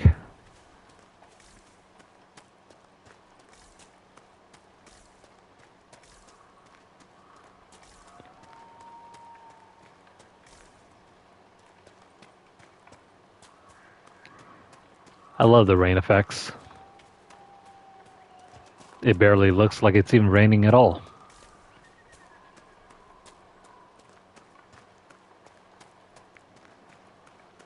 I mean, the ground is more or less the same.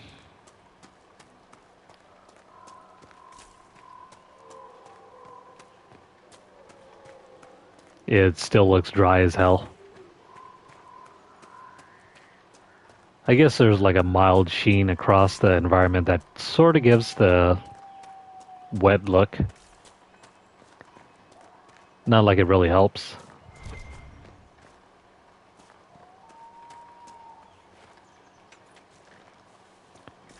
There's some serpent stone there.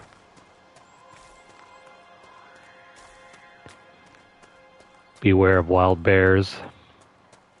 They're all around us.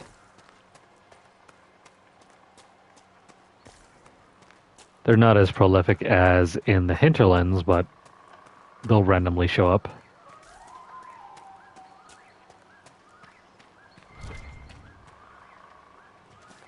Now, where the heck is that place at? I've been following the path, and it's led us nowhere.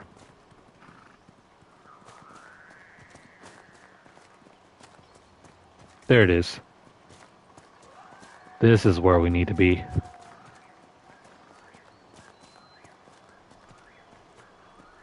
Now, if you don't wear the necklace, you're gonna end up fighting the entire village. Instead, make sure you have it on. That way, these enemies don't just chase after you for no reason.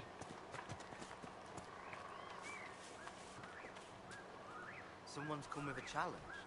The others failed.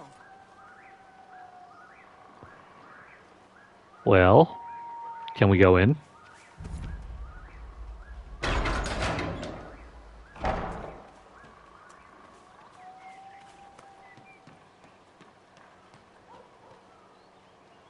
So you would challenge the Blades of Hissarion?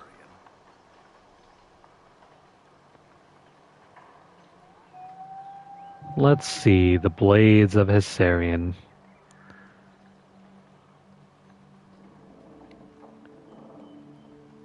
Try not to kill them.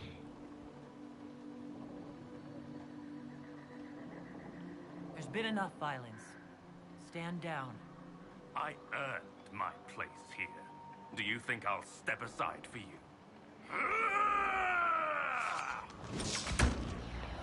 Well, I guess he's not gonna stand down, is he?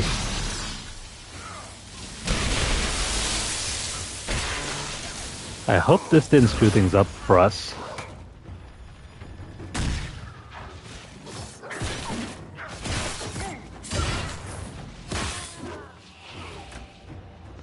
Well, he never stood a chance.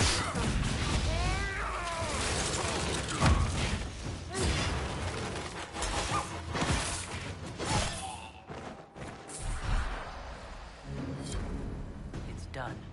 Provided no one stabs you in the back on the way out. Your worship, the Blades of Hissarion are at your service. If you want eyes on the coast, here we are. Well, that was easy. They're part of our group now. I've not heard of the Blades of Hissarion.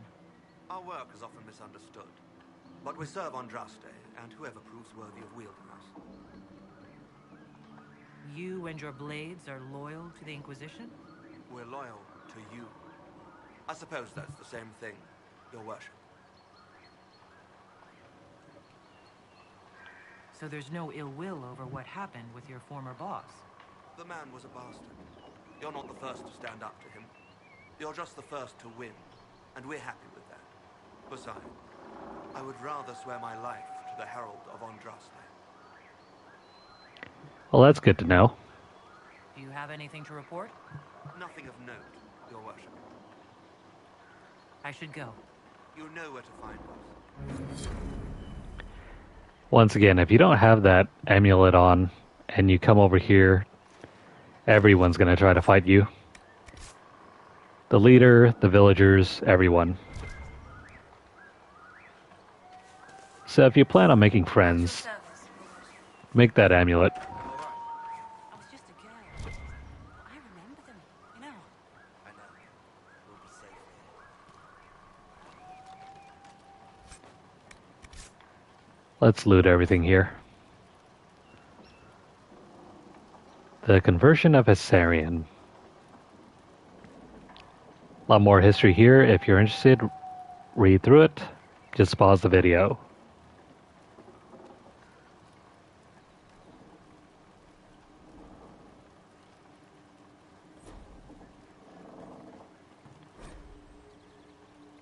And also another chapter from Varric.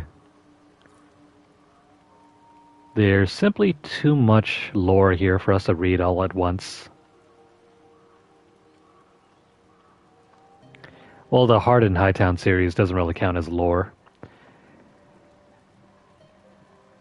It's just a nice piece of fiction. Kind of like all those books in Skyrim. You know, what was that one story about that one lusty maid or whatever? I always thought that was the strangest thing. In Skyrim, anyway. Having all those books and all those stories, and yet none of it was really related to the main plot or lore in the game. Anyway, there's a bitter note. A note presumably penned by the Blade's former leader. I do not care what the Inquisition claims. They lie to serve their own purpose. Do not listen to their corruption. These hills belong to the Blades of Hessarian. And have I not been good to you? You follow my will as you would the will of Andraste. So you have sworn. Judging by what we just learned from presumably the second in command, none of them really cared for the leader.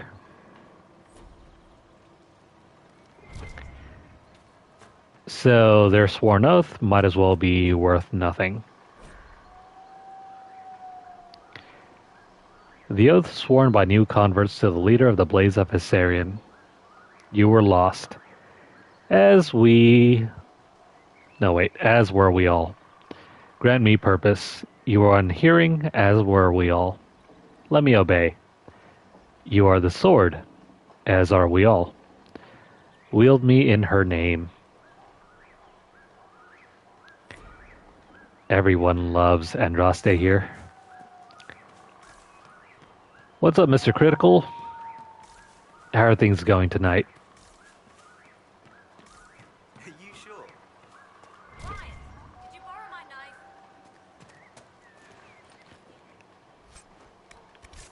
Anything more here? I think not.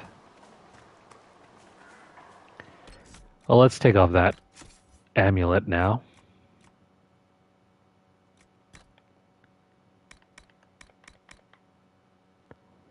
We gotta take care not to put on the amulet of power.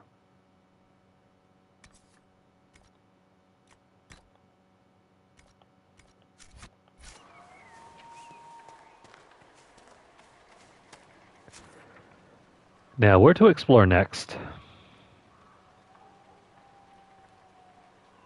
We got several points of interest.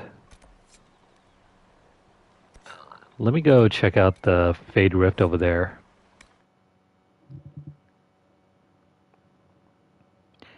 Now that we have another fast travel location, we can always come back to that point.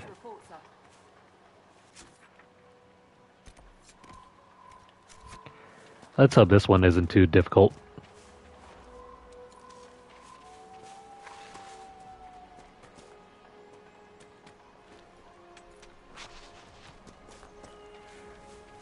Thank goodness none of the crafting materials take up any space.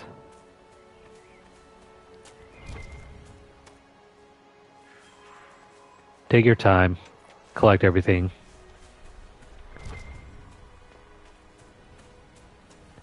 Plus, the game doesn't really care if you pick up everything in the game. It's just going to respawn once you leave.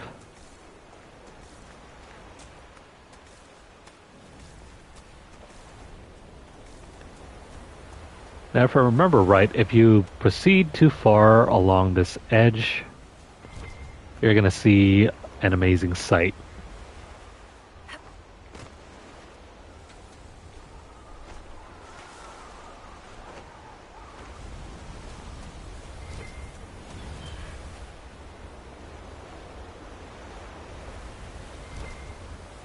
Yeah, more ore up there. That's cool. It is Friday night.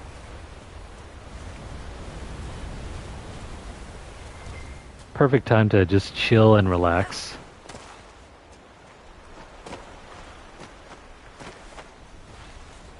Also, this is one of the more annoying portions of this area. What's my build in this? We're going for the Night Enchanter build. There's a cave here, and it is dark as hell. You know what that means. Monsters everywhere.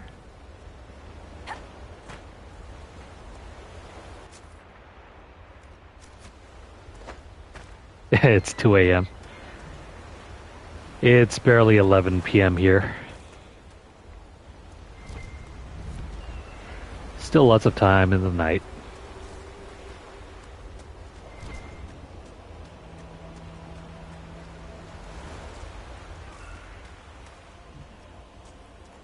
Though usually my streams don't last for much longer than 4 hours.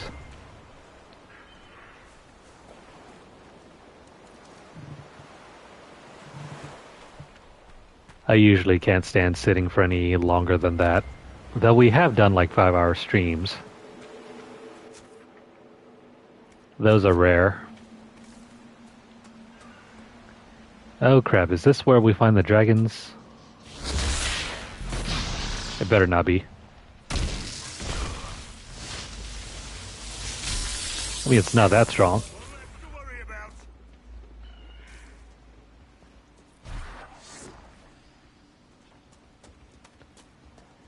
Alright, we don't have to worry too much about the little drakes over here, but you still gotta watch out.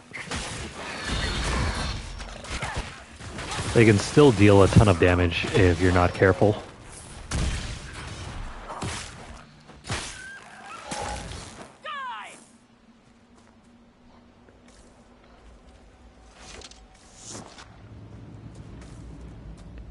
I don't see that dragon. It's probably somewhere else.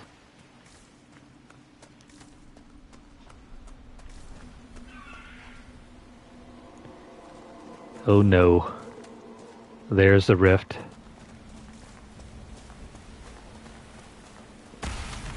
Ah, crap. You got tons of demons to worry about too.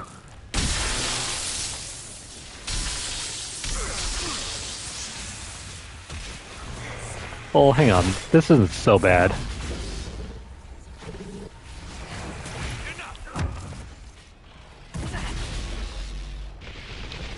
As I mentioned before, we're going for the Night Enchanter build, but we can't exactly switch over to the Night Enchanter yet. That won't happen until a little bit later.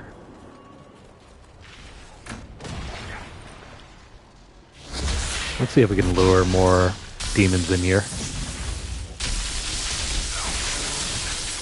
Oh, this is also why we choose to pick up Winter's Grasp. It's our only defense against those rage demons.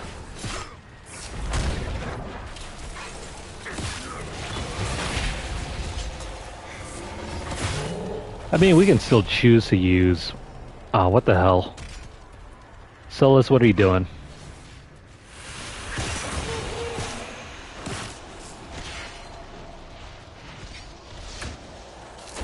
As I was about to say, this is our only defense against this thing.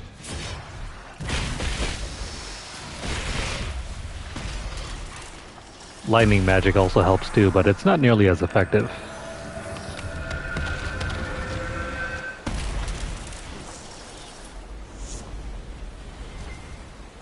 And forget about using any sort of fire magic.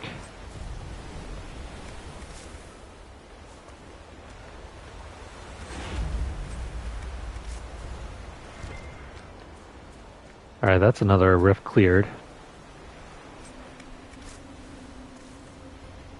Solus, despite being one of the strongest characters in lore,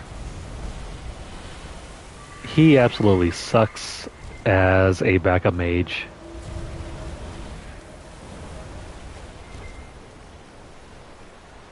I swear, even at times Dorian is better. The Dorian will never be nearly as good as your own mage.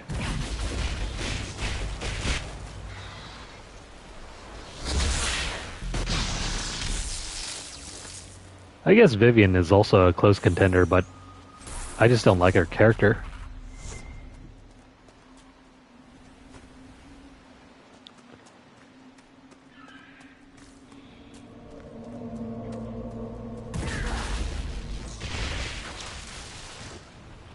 Of all the mages in the game, there are only like 2 likable ones.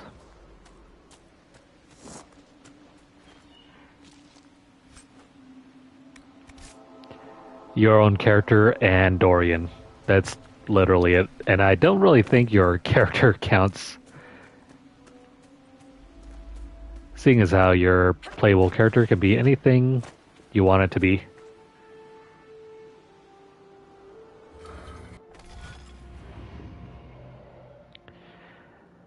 Alright, this weird looking butterfly shape. This one's kind of complicated. Let's hope I get this right the first time around.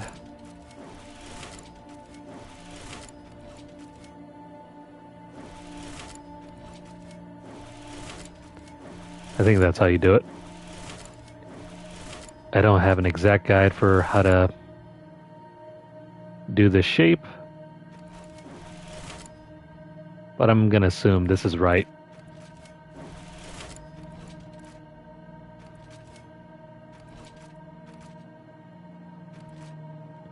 Where the heck is... did I?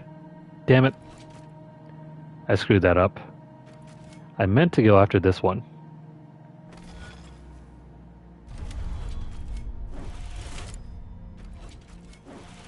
Let me try that over.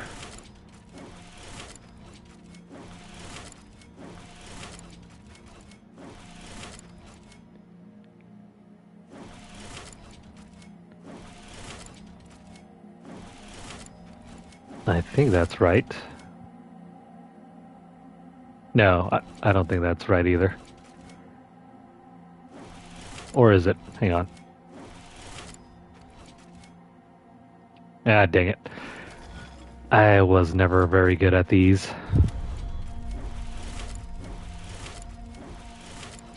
They're logic puzzles. And I don't exactly have the best logic.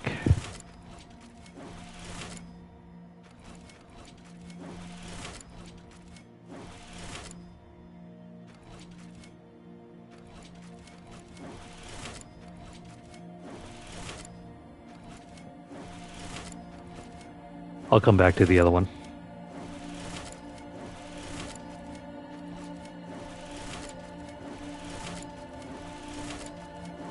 And I think that's it. Ah, crap, I screwed up. So close. I just needed to pair this one here. Gotta do this again. This is so dumb. Also, never started that corner.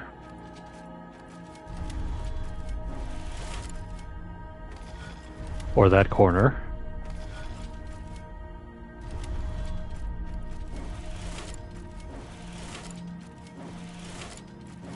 Don't worry, I got this. I just have to avoid looking at a guide.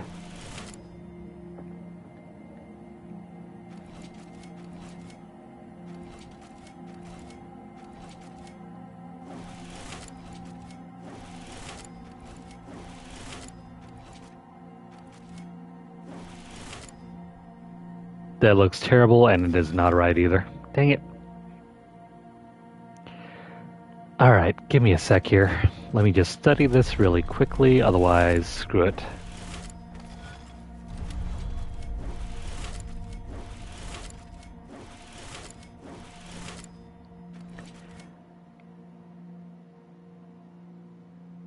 Normally, I don't like using guides for these sort of puzzles because they kind of ruin the mystique.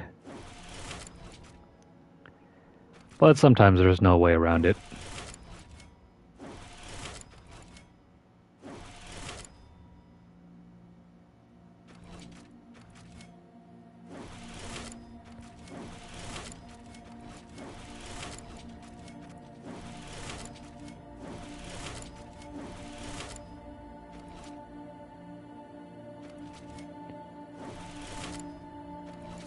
Dang it.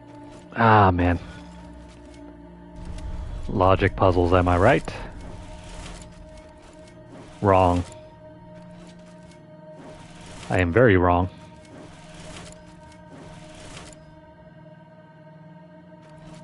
The easy portion to get down is this one. The hard one is this in the center.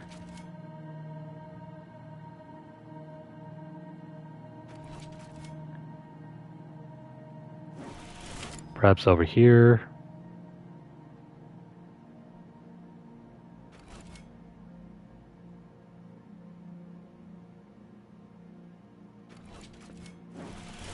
Let me come back to that.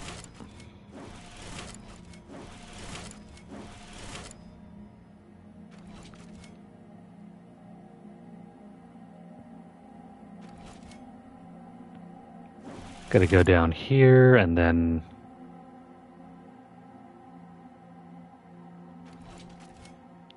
up over here, down here,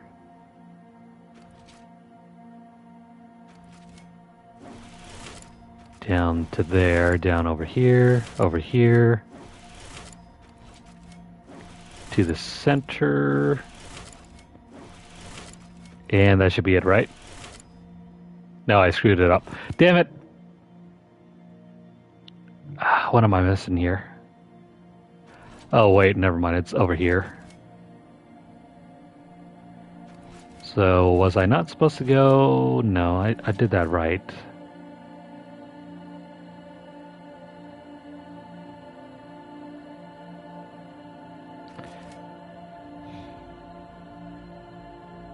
This is bugging the hell out of me. Alright, never mind. I guess we'll just find a handy chart to do this. Otherwise, we're going to get bogged down in this puzzle. Something that I don't really want to waste too much time on.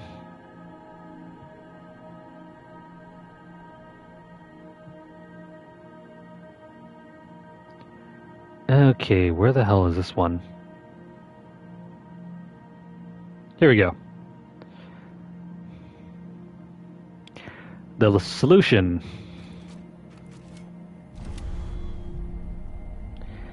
So start here and then go here.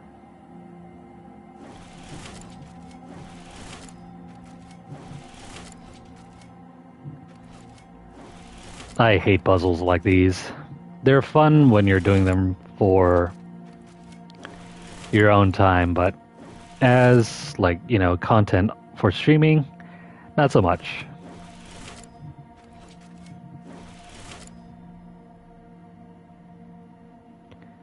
And then you go down over here, and over here.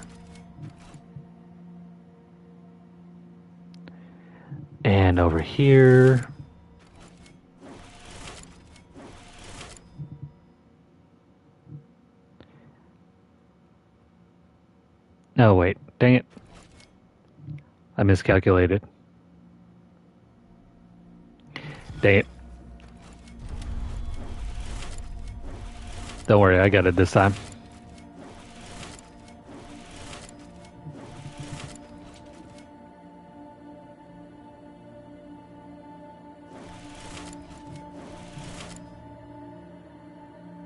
Let's see, that's number 9, down to 10, 11, 12, 13, and where's 14? Ah, 14. 15, 16, 17, 18. Yeah, they're up to like 20 something moves here. At 19, 20, 21, 22, and there you go. Finally. That's a lot more complicated than you might think. Anyway, enough of that.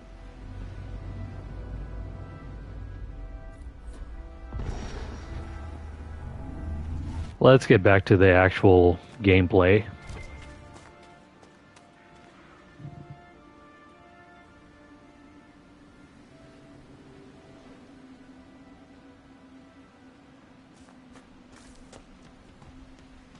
Oh, what'd you see?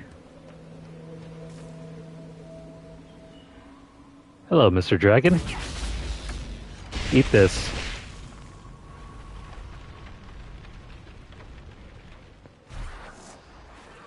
Did he die? No, crap. He's still down there.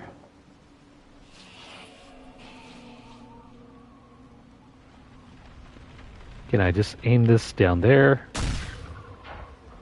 No. Oh, never mind. He's up over here.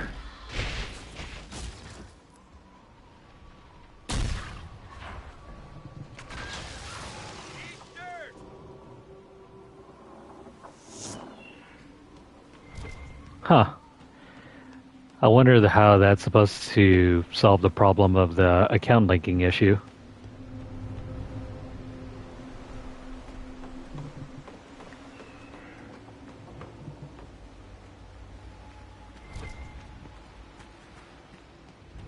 I still have yet to play that game.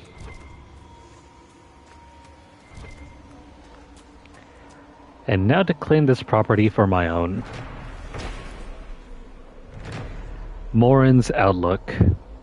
The large statue situated at Morin's Outlook once served as a marker for ships coming to trade with the dwarves. Beyond an assumed connection with the great port at Darwin's Mouth, nothing is known of the statue's namesake.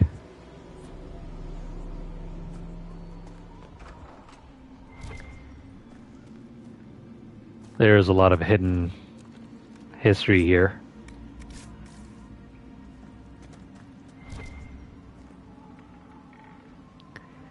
I guess that's something that we've already read before. There's no lore entry if you've read the entry already. Instead, you'll just get some free XP. That's 1 shard, 2 shards, 3 shards.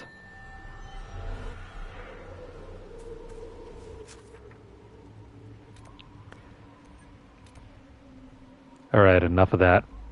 Let's go ahead and fast travel back here, replenish our health, and we'll go on to the next location.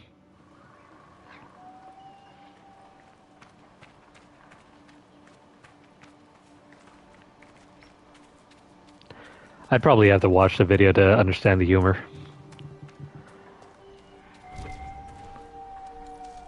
Alright.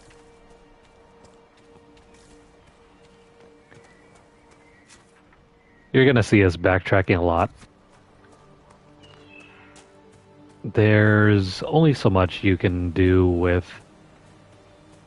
exploring one area before you have to replenish your health.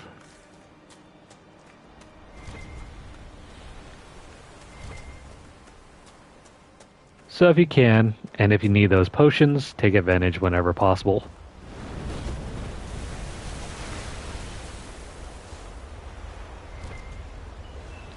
There's a cave here.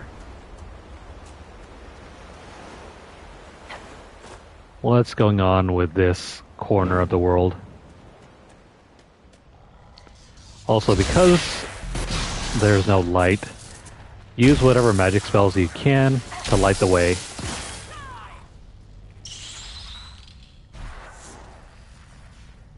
Or, you know, just turn up the contrast and you should be fine. It's not ideal, but it works in a pinch.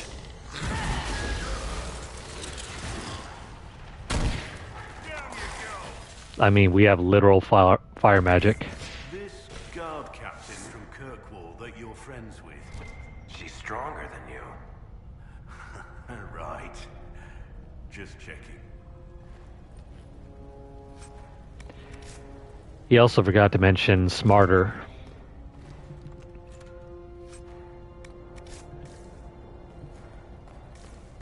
I might have a look at it in my free time.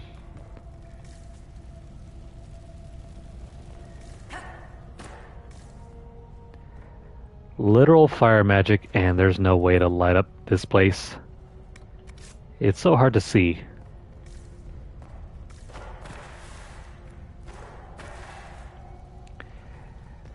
And unlike the other times where we explored caves, we don't have a torch with us. Go figure. Don't think there's anything else to check out here, is there?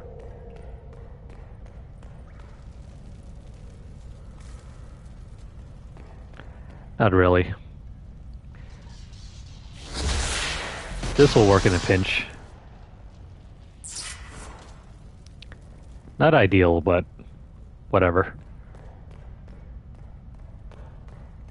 Sometimes you just have to MacGyver it.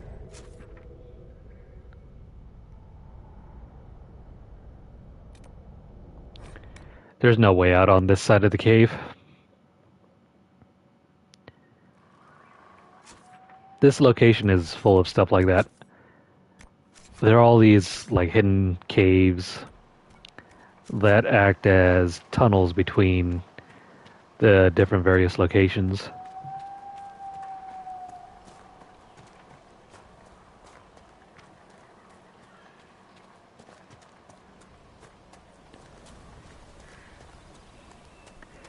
Usually I let the recommended page on YouTube guide me to new stuff.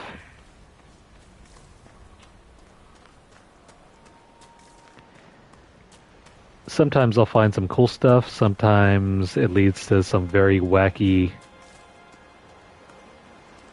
recommendations for the algorithm.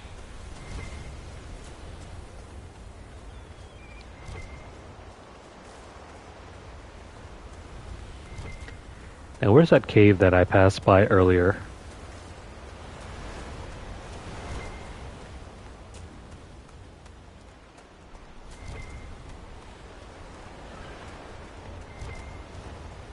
Again, we're gonna have to deal with more enemies in the dark.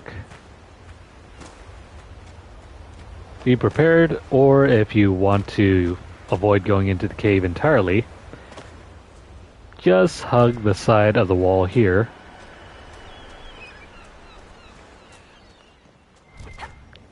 Easy peasy.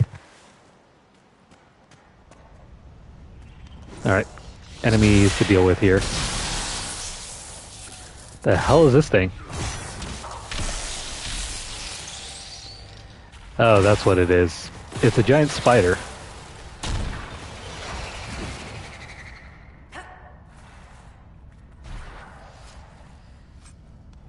Man, the spiders here are so bad.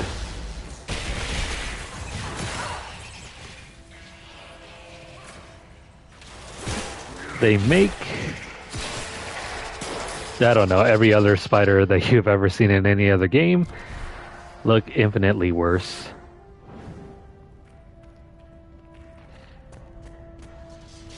Obviously, they spared no expense making them look as ugly as they can be.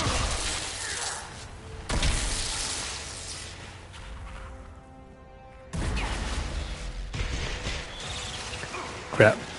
More spiders.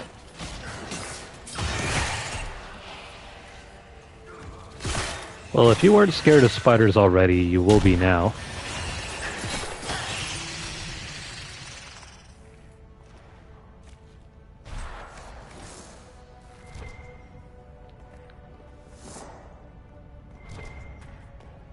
Also, spiders somehow leave behind ribs.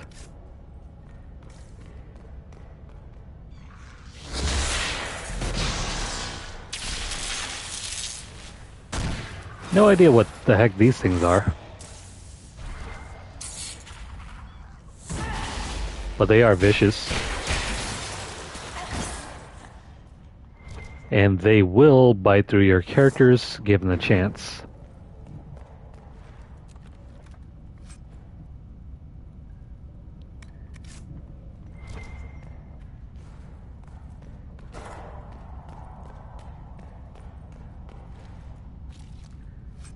There are some very scary things hidden in the dark.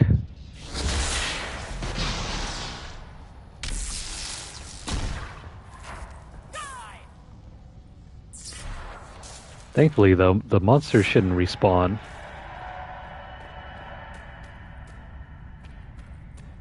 Some creepy yelling in the dark.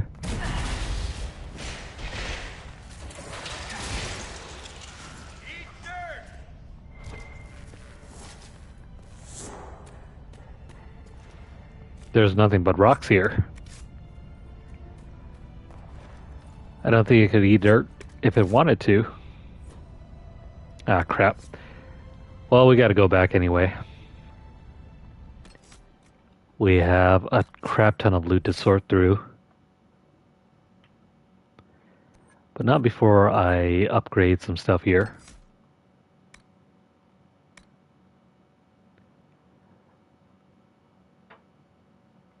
Easy to miss is amazing for rogue characters.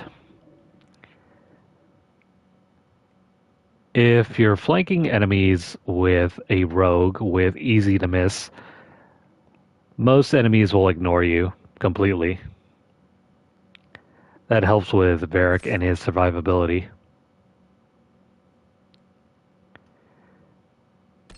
Now, as to Blackwall,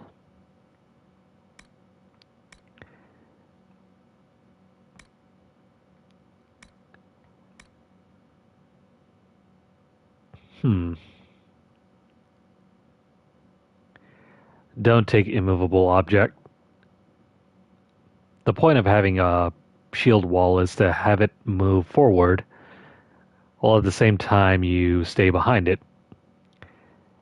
Having it become immovable means that Blackwall can't do his job correctly. The AI will just sit down and say, you know what, I'm not doing anything. Instead, take Chevalier Step.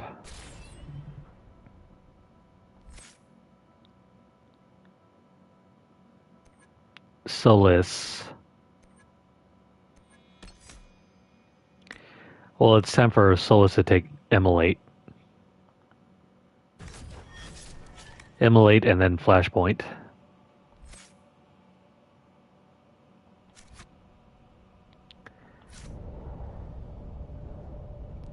Is there anything else around here I can throw away before we head back and sort through our rewards?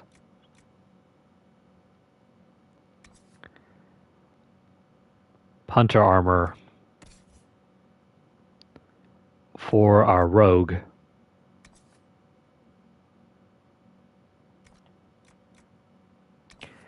This one's surprisingly better.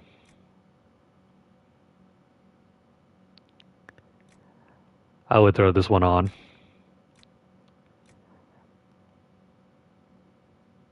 And then what else?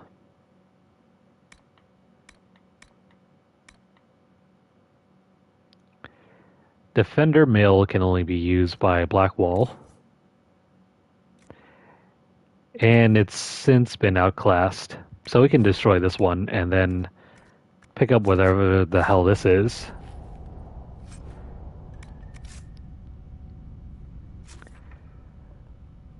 We'll come back to this.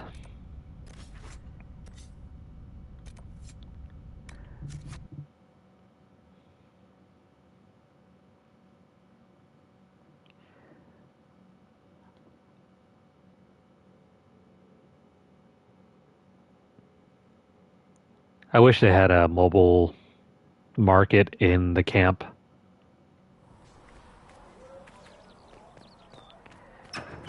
But no, that wasn't the choice we were given. If you get thirsty later, come by the bar. Instead, we have to deal with coming back here every once in a while to just sell off our loot.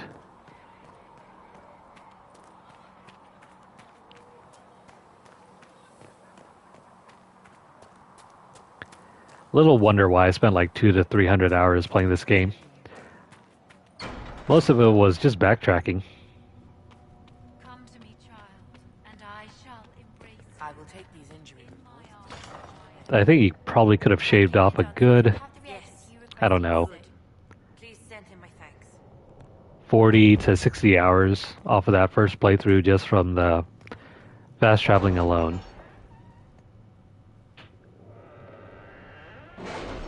Well, not fast traveling, the backtracking, I mean.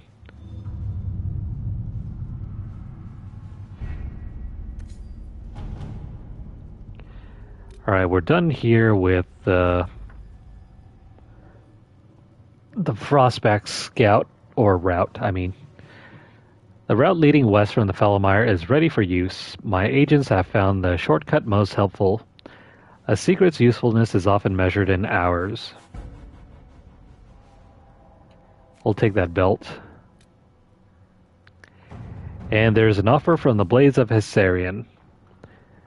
Your worship, the Blades of Hissarion keep supplies along the shore. Consider them at your disposal.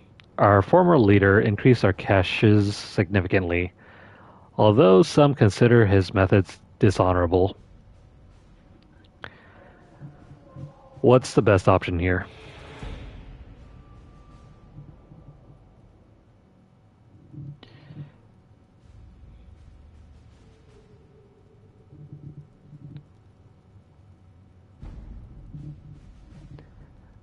I'm just going to go ahead and look through the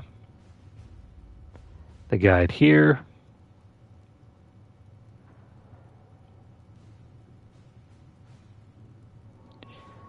All right, rewards time.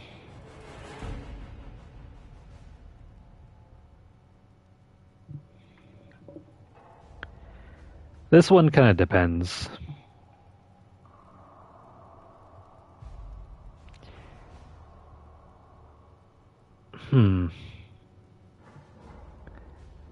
There's a schematic if you want it. But since we have the Trespasser DLC installed,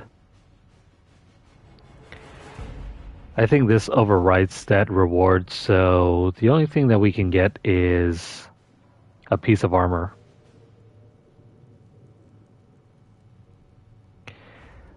The best option here is to use Cullen.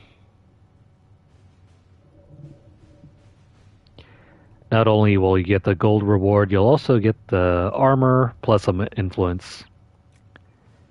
If you do not have the DLC, then go with Leliana. Josephine only provides gold.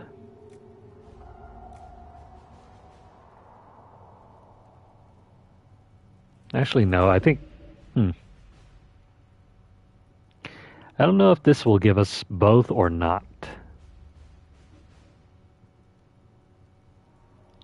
We don't really need the influence, so I'm just going to go ahead and experiment. Let's see what we have. We'll have Leliana choose to do that.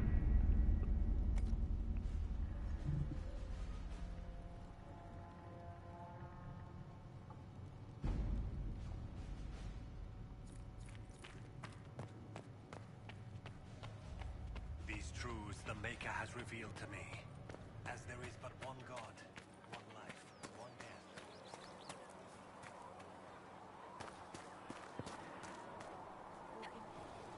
Now, funny thing about this game, you know how there's a hard limit to your inventory, right?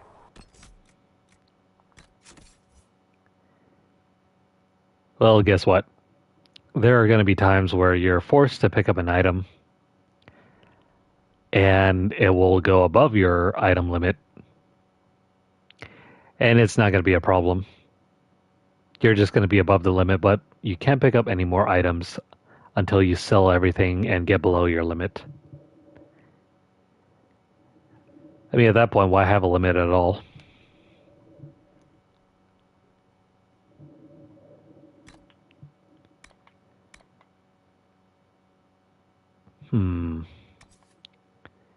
What can go? These items, of course.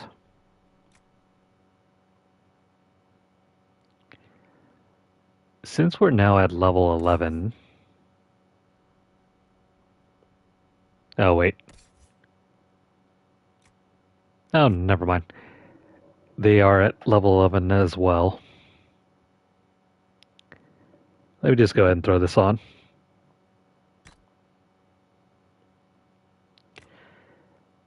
Usually I would rather not.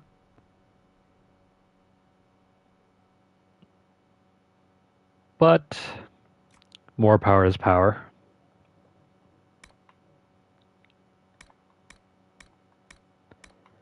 Let's get rid of those. Same thing here.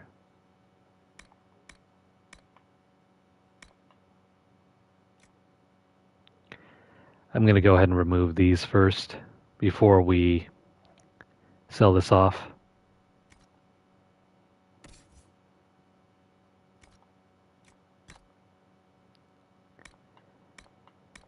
As for this,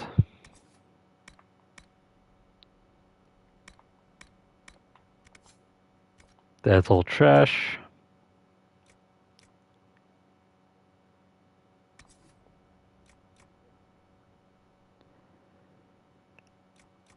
This one can be sold. This one's just frankly better.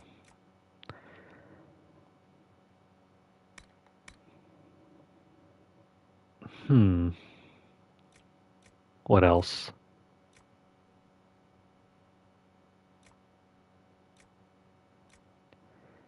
I thought I had a belt of urgency already on Varric.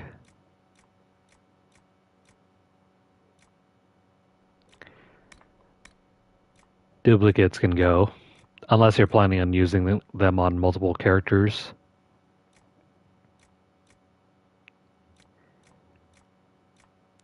I wouldn't recommend it.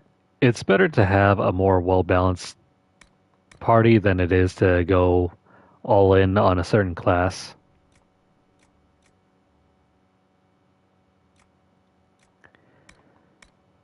Though the choice is entirely up to you.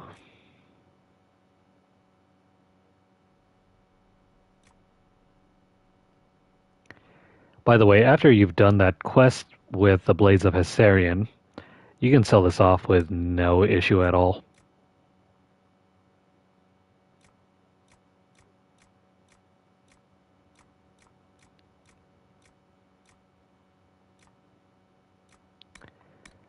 Let's get rid of the Amulet of Dexterity. There'll be better ones later on in the game anyway.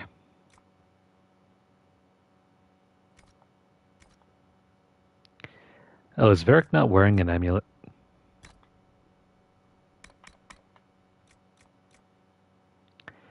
Here, buddy, you can have this one.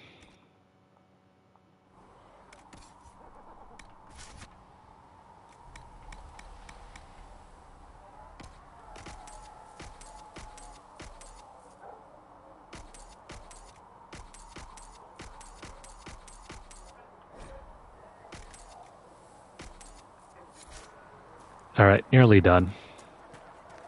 Let me just go ahead and swing around, pull off the mods, and then we'll sell off that other item as well. Travel safely. Researcher Monet believes these notes.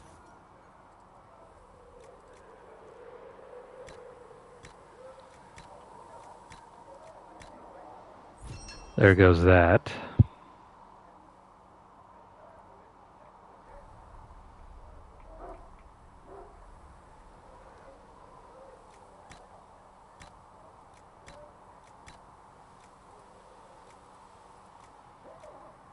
And there we go.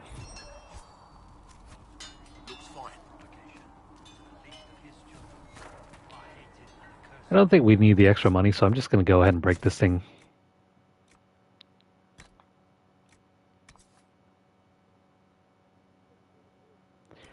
Yeah, we're gonna break it.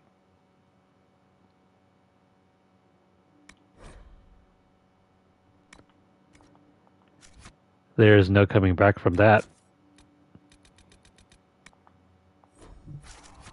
But that's alright. If we ever need a different one,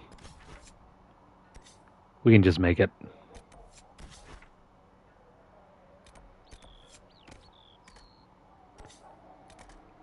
And no, you can't just fast travel over here.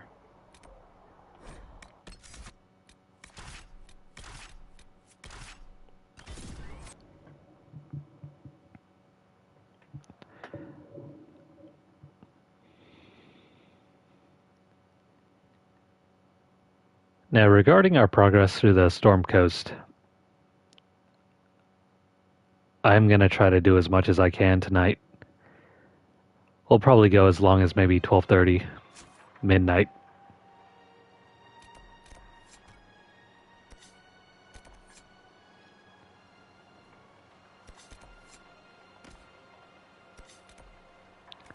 To report, sir. I already checked out that Astrarium, didn't I? No, never mind. I didn't do it. I did do that one, but I didn't do this one. How did I overlook this?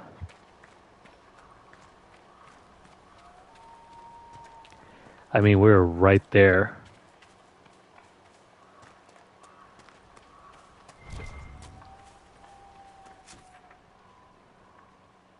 Yeah, this means we'll have to climb back through the mountains.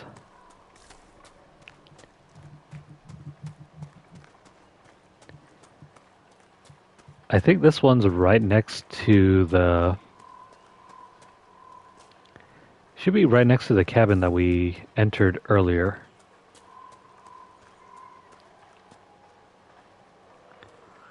Can we... No, this is kind of deceptive. There looks like there's some sort of path forward, but once you reach a certain point, you can't climb any further. The cliff face is just too steep and too slick.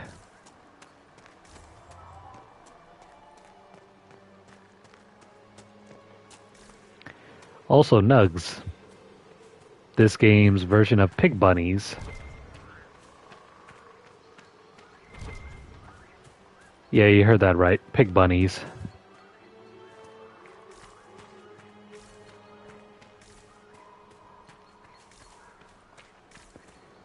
Apparently one was involved in a threesome in the first game. How did that happen? Well, you're just gonna have to figure it out.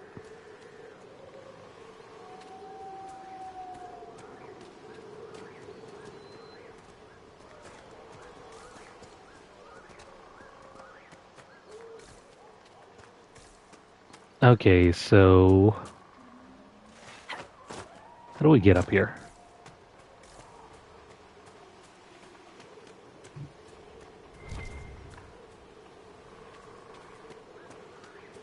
Liliana is already done. But before that...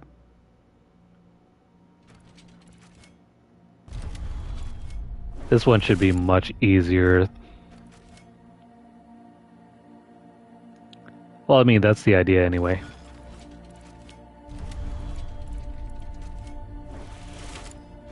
I see one triangle here.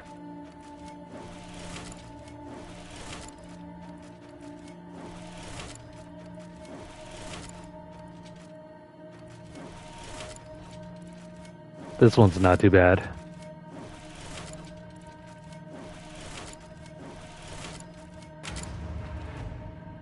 There we go. It looks like a figure with a ball and chain.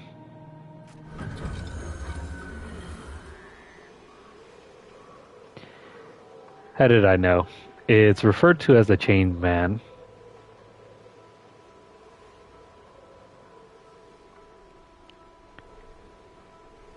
I guess it's supposed to be a representation of Andoril. the old god of slaves.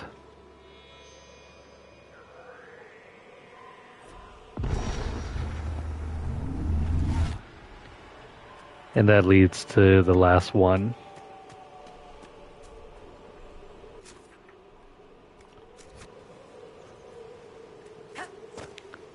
I hope in the next sequel that we actually get an answer to what the old gods are.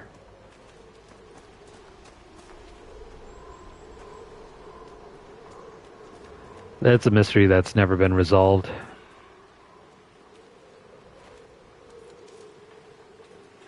And I kind of hope it is. Because if the next game doesn't do well,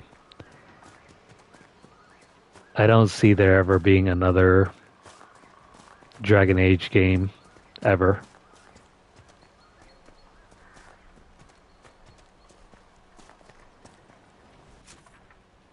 I mean, after all, you guys did see what happened with Mass Effect, right?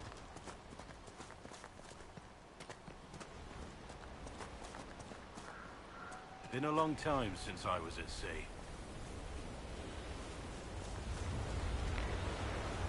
Do tell us more.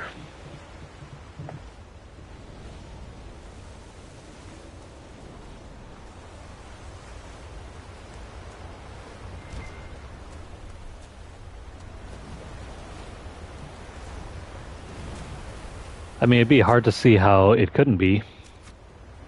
This game is all about politics.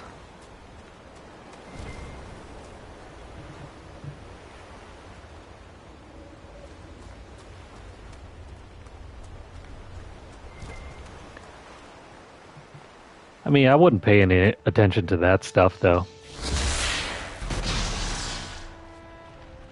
This game has always had LGBTQ stuff ever since the first game.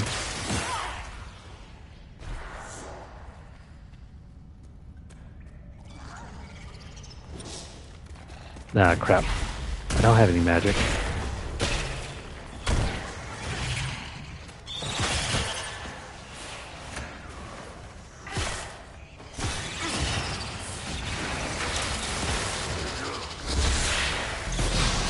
And this game came out in, like, what, 2009?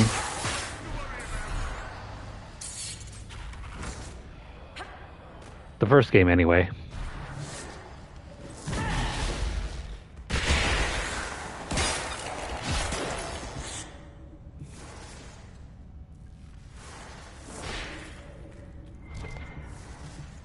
I mean, it's kind of hard to get sick of games having it when this game had it since 2009.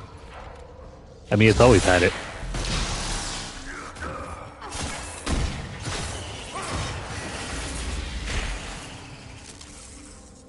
You could romance both men and women in the first game.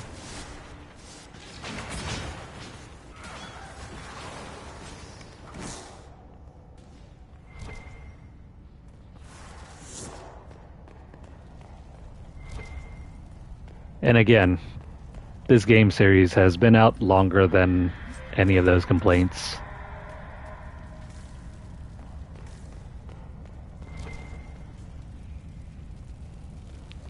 So I guess in the second game it kind of didn't make sense because if you're playing as a male Hawk and you're romancing this one character, he ends up doing some very questionable things.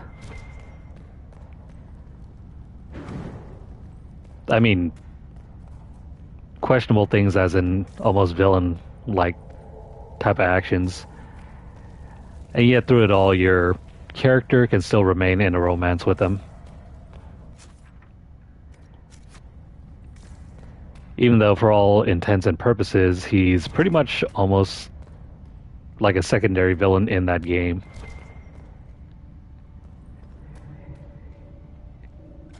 He does some pretty horrendous stuff, all in the name of the better future for mages.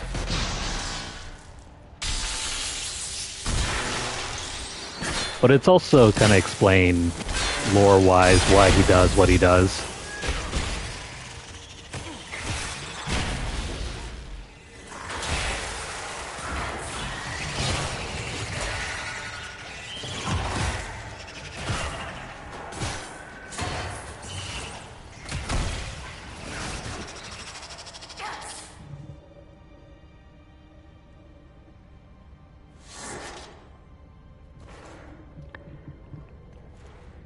I mean, you have to also consider that this is an RPG where you can craft whatever type of character you want to be your main character, regardless of gender. And also political affiliation as well. If you want to go down the evil route, it's entirely open to you.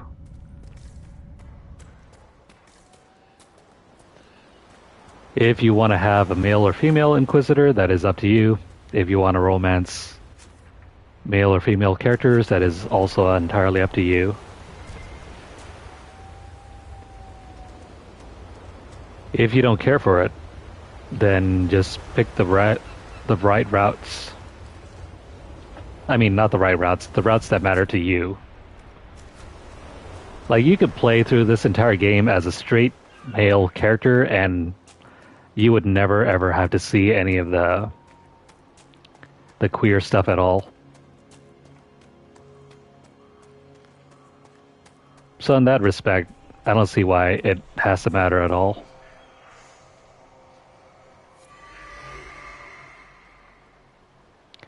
Now look over there. There's a dragon and some sort of... I don't know, what the hell is that thing? Looks like some sort of weird giant.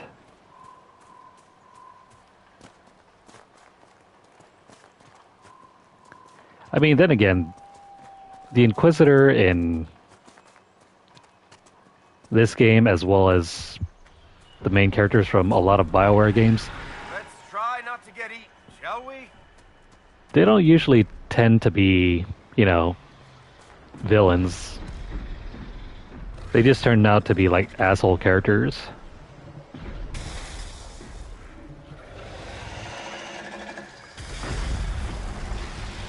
If we get any closer, I wonder if they're going to continue fighting. No, never mind. Okay, can we handle this guy?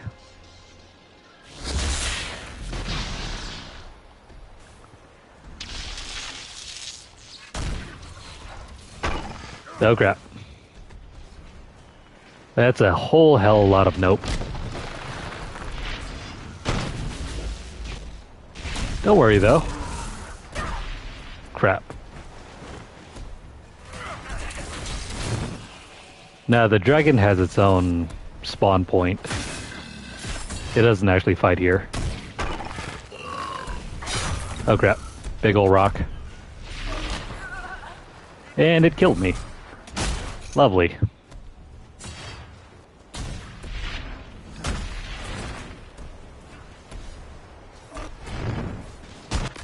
Let that be a warning. A rock to the face will never save you.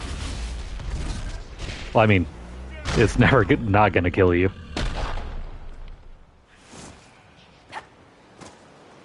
Alright, giants. Yes, giants exist in this game. They're not friendly. They don't have any animals to herd. They will attempt to kill you on sight.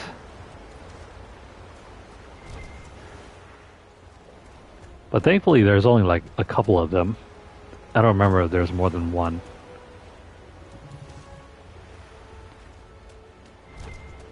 But genuinely, they're a lot scarier when you're playing on Nightmare. They're about as difficult to eliminate as dragons.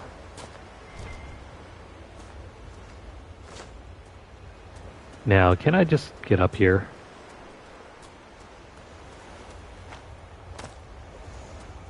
Oh, never mind. It's this thing.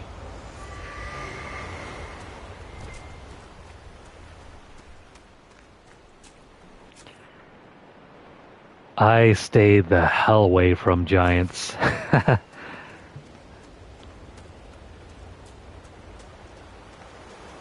I never bothered to get anywhere near close to the giants until I think a good portion of the game where I was near invincible to them. They're what, only scary up until like level 20? And then past that, they're like cats. They can't harm you any longer.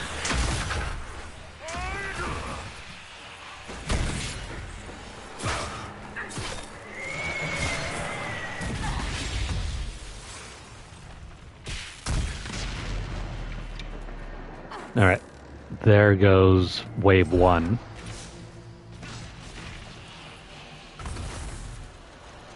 Stay alive, everyone.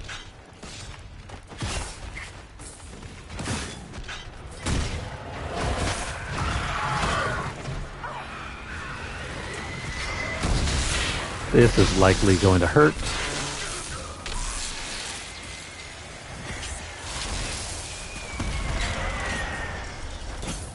Oh, never mind. I just let my teammates do all the work. I was trying to cast Winter Stillness, but I forgot I didn't have enough mana.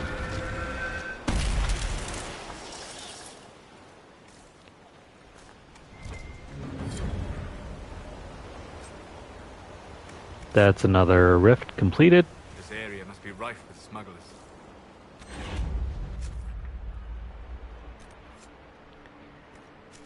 But don't worry.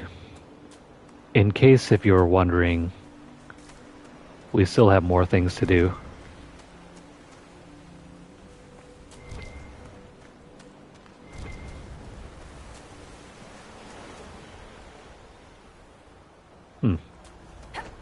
There's a path hidden over here. Now, where's that shard?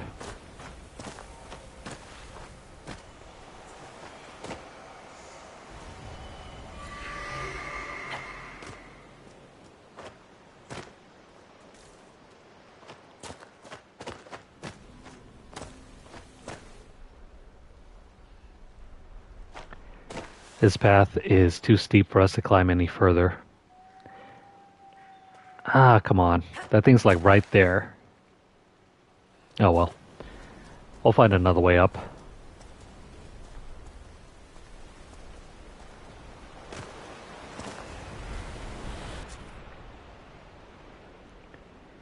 It's probably best if we hang back over here and then march our way through the forest. Though there is a cave over here. Let's travel over here and we'll swing around.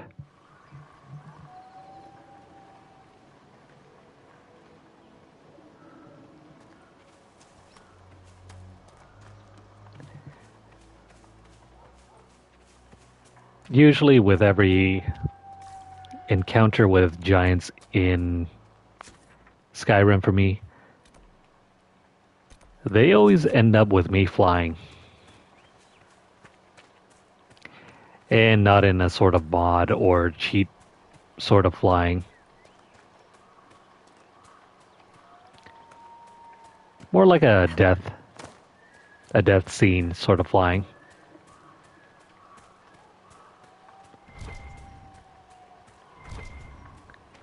Those were the days.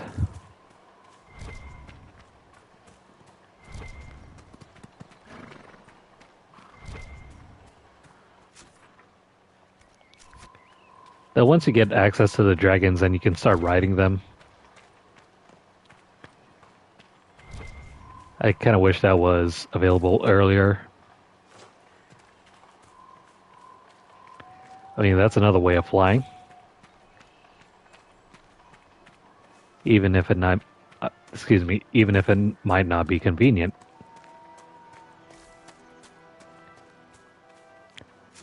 I can't believe, though, that's locked to the DLC.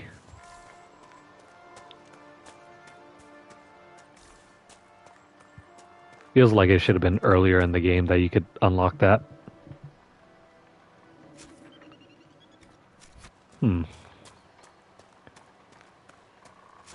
can cut across straight over here, or we can go over here.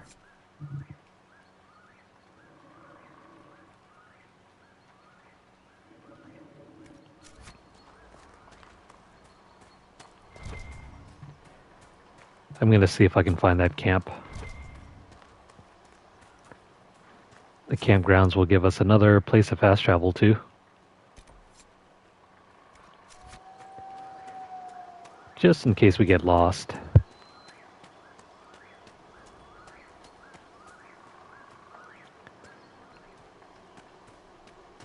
I should also mention that half of this place is unexplorable until later on.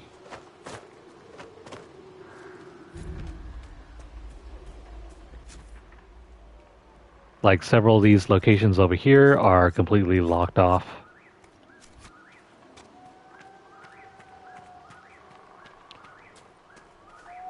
The devs don't want us having too much fun.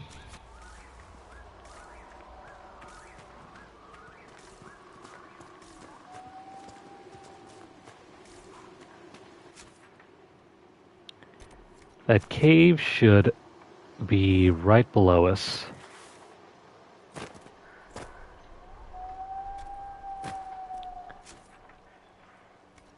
Somewhere below us, I think.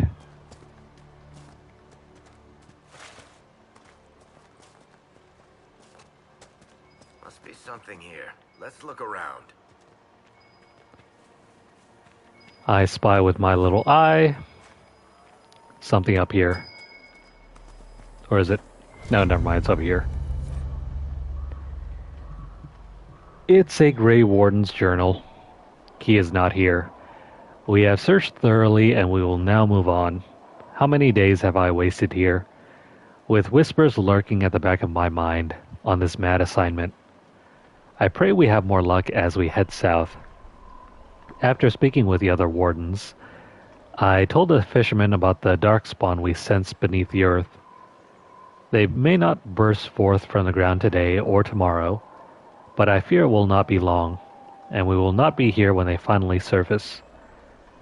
The fishermen were grieved at the news, but they decided to make for West Hill, which is safer now. As for the fisherman who was interested in joining, I convinced them that now was not the time. Others might have told him otherwise, but he is too young to make such a sacrifice, simply because he does not wish to throw nets into the water all his life. We shared one last night by the campfire, and he went on his way with a smile, humming the song of Andrewill, and as he left. The wardens were here at some point. This camp was abandoned some time ago.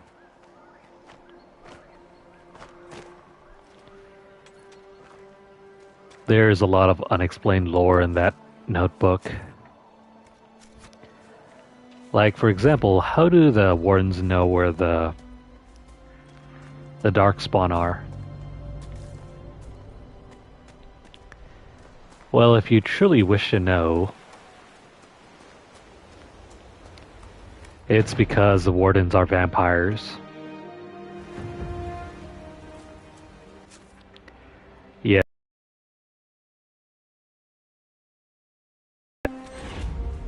Nah, I'm just kidding. They're not vampires. Though they will drink the blood of the corrupted.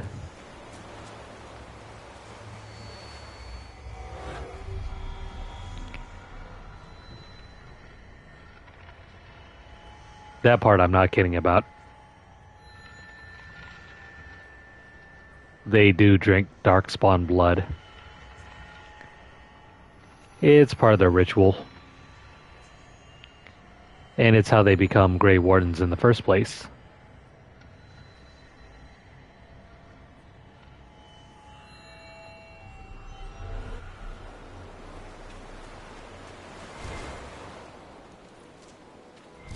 Though the price for doing so is quite high.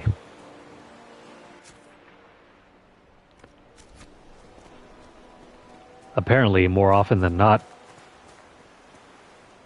anybody that ends up drinking darkspawn blood will die. Except for those protected by plot armor. Those individuals end up becoming Grey Wardens.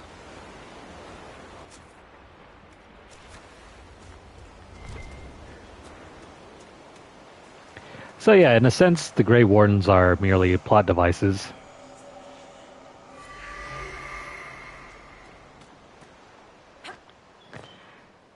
They only die when it's convenient to do so.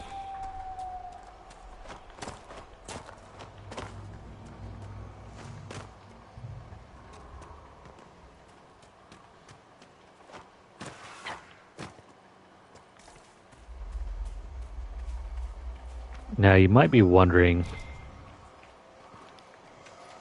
oh, so that's how Blackwall became a Grey Warden. Yes. That is exactly how he became a Grey Warden.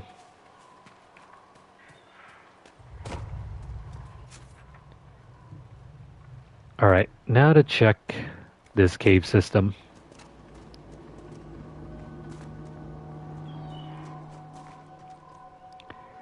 That cave is entered by going over here.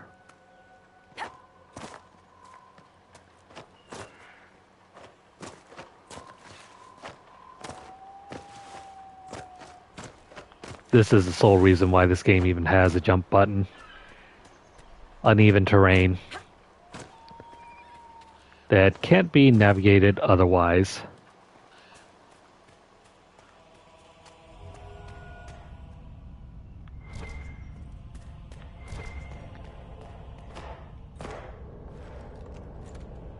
You know, that's really funny to me because in every other Dragon Age game,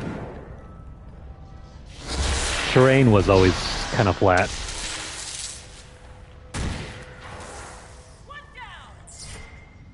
So you didn't have a jump button at all. Not like how it is here. Is it better or worse?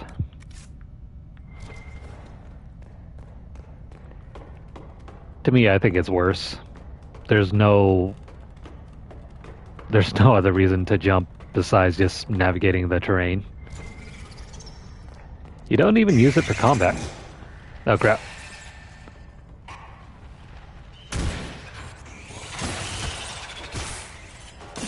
Burn, spider, burn.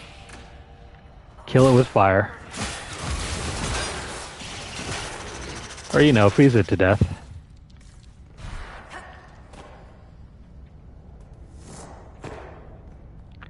Now, where the hell's the location of the exit?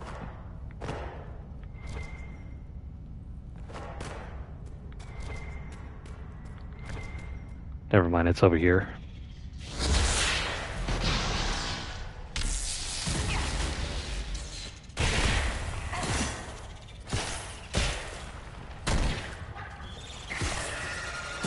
Let me just go ahead and clear out this cave. We'll pick up the landmark, and I think that's a good place to take a break.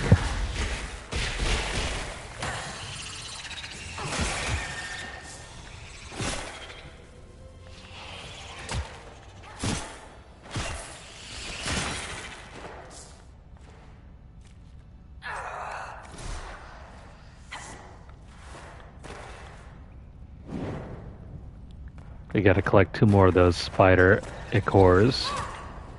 Ah, crap. Can't see nothing.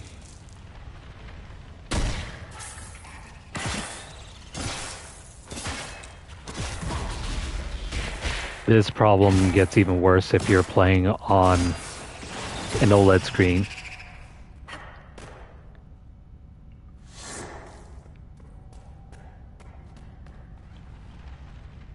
They weren't really kidding about this place being completely pitch black. Thought there was a spider right here.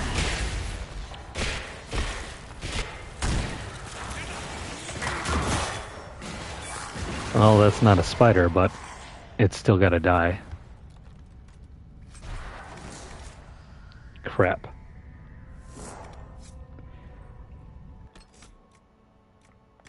Let's see, what can we throw away?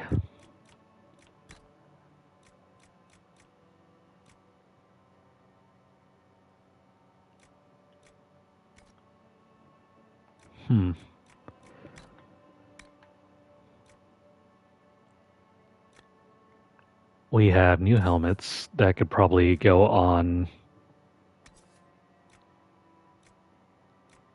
Oh. Varric, you can have this one.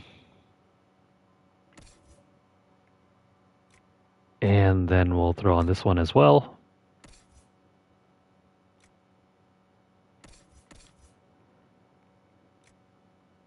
Yeah, these can be destroyed.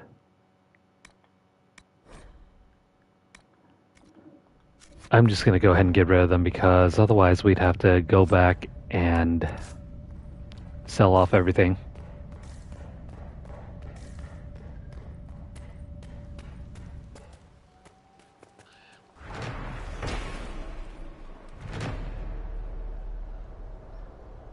Alright. This is Morin Steps. It is not uncommon to enter a cave nestled in the basalt columns of the Storm Coast and discover traces of ancient dwarven architecture. Prior to the first stage, the dwarven people maintained a sizable presence on the coast. Mining guilds were drawn to the area's then plentiful mineral deposits. All dwarven activity ceased when darkspawn incursions forced the deep roads to be sealed, severing the region from Orzammar.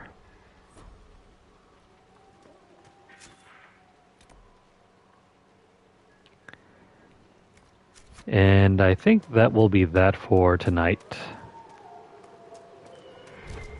Unless there's something up here.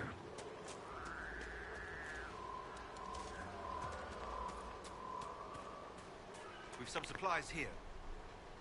Well, shoot. Oh wait, there's nothing here.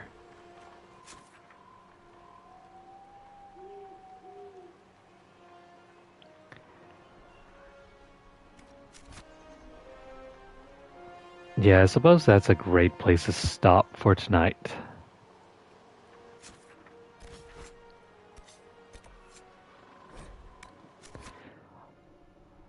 I'll go ahead and clean up later.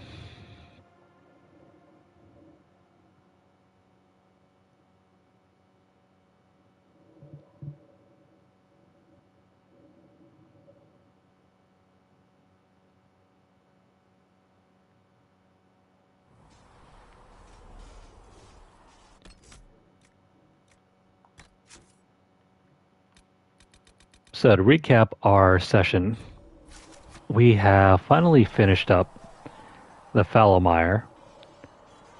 We're still going through...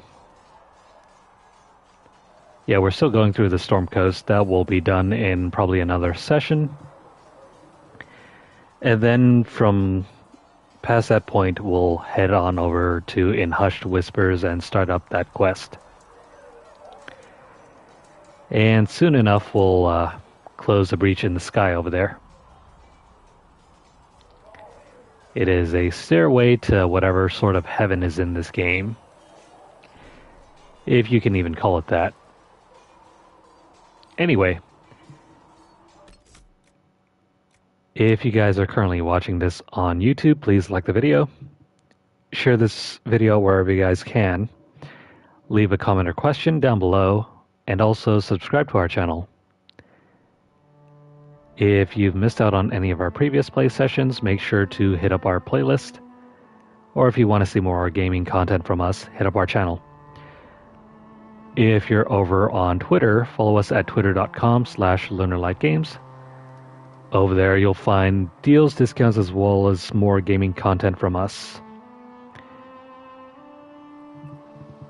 If you'd like to help sponsor our channel, you can also do so by dropping a donation over at paypal.me/LunarlightGames.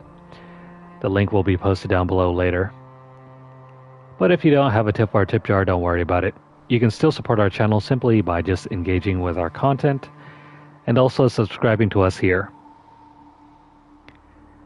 Follow us over at twitch.tv/LunarlightGames and hit the notification bell across all of our platforms to get updates as soon as they're made available, or to catch whenever we go live. That will be all for this session. I hope you guys enjoyed watching this. For now, take care, have a great weekend, and we will see you guys again in the next session.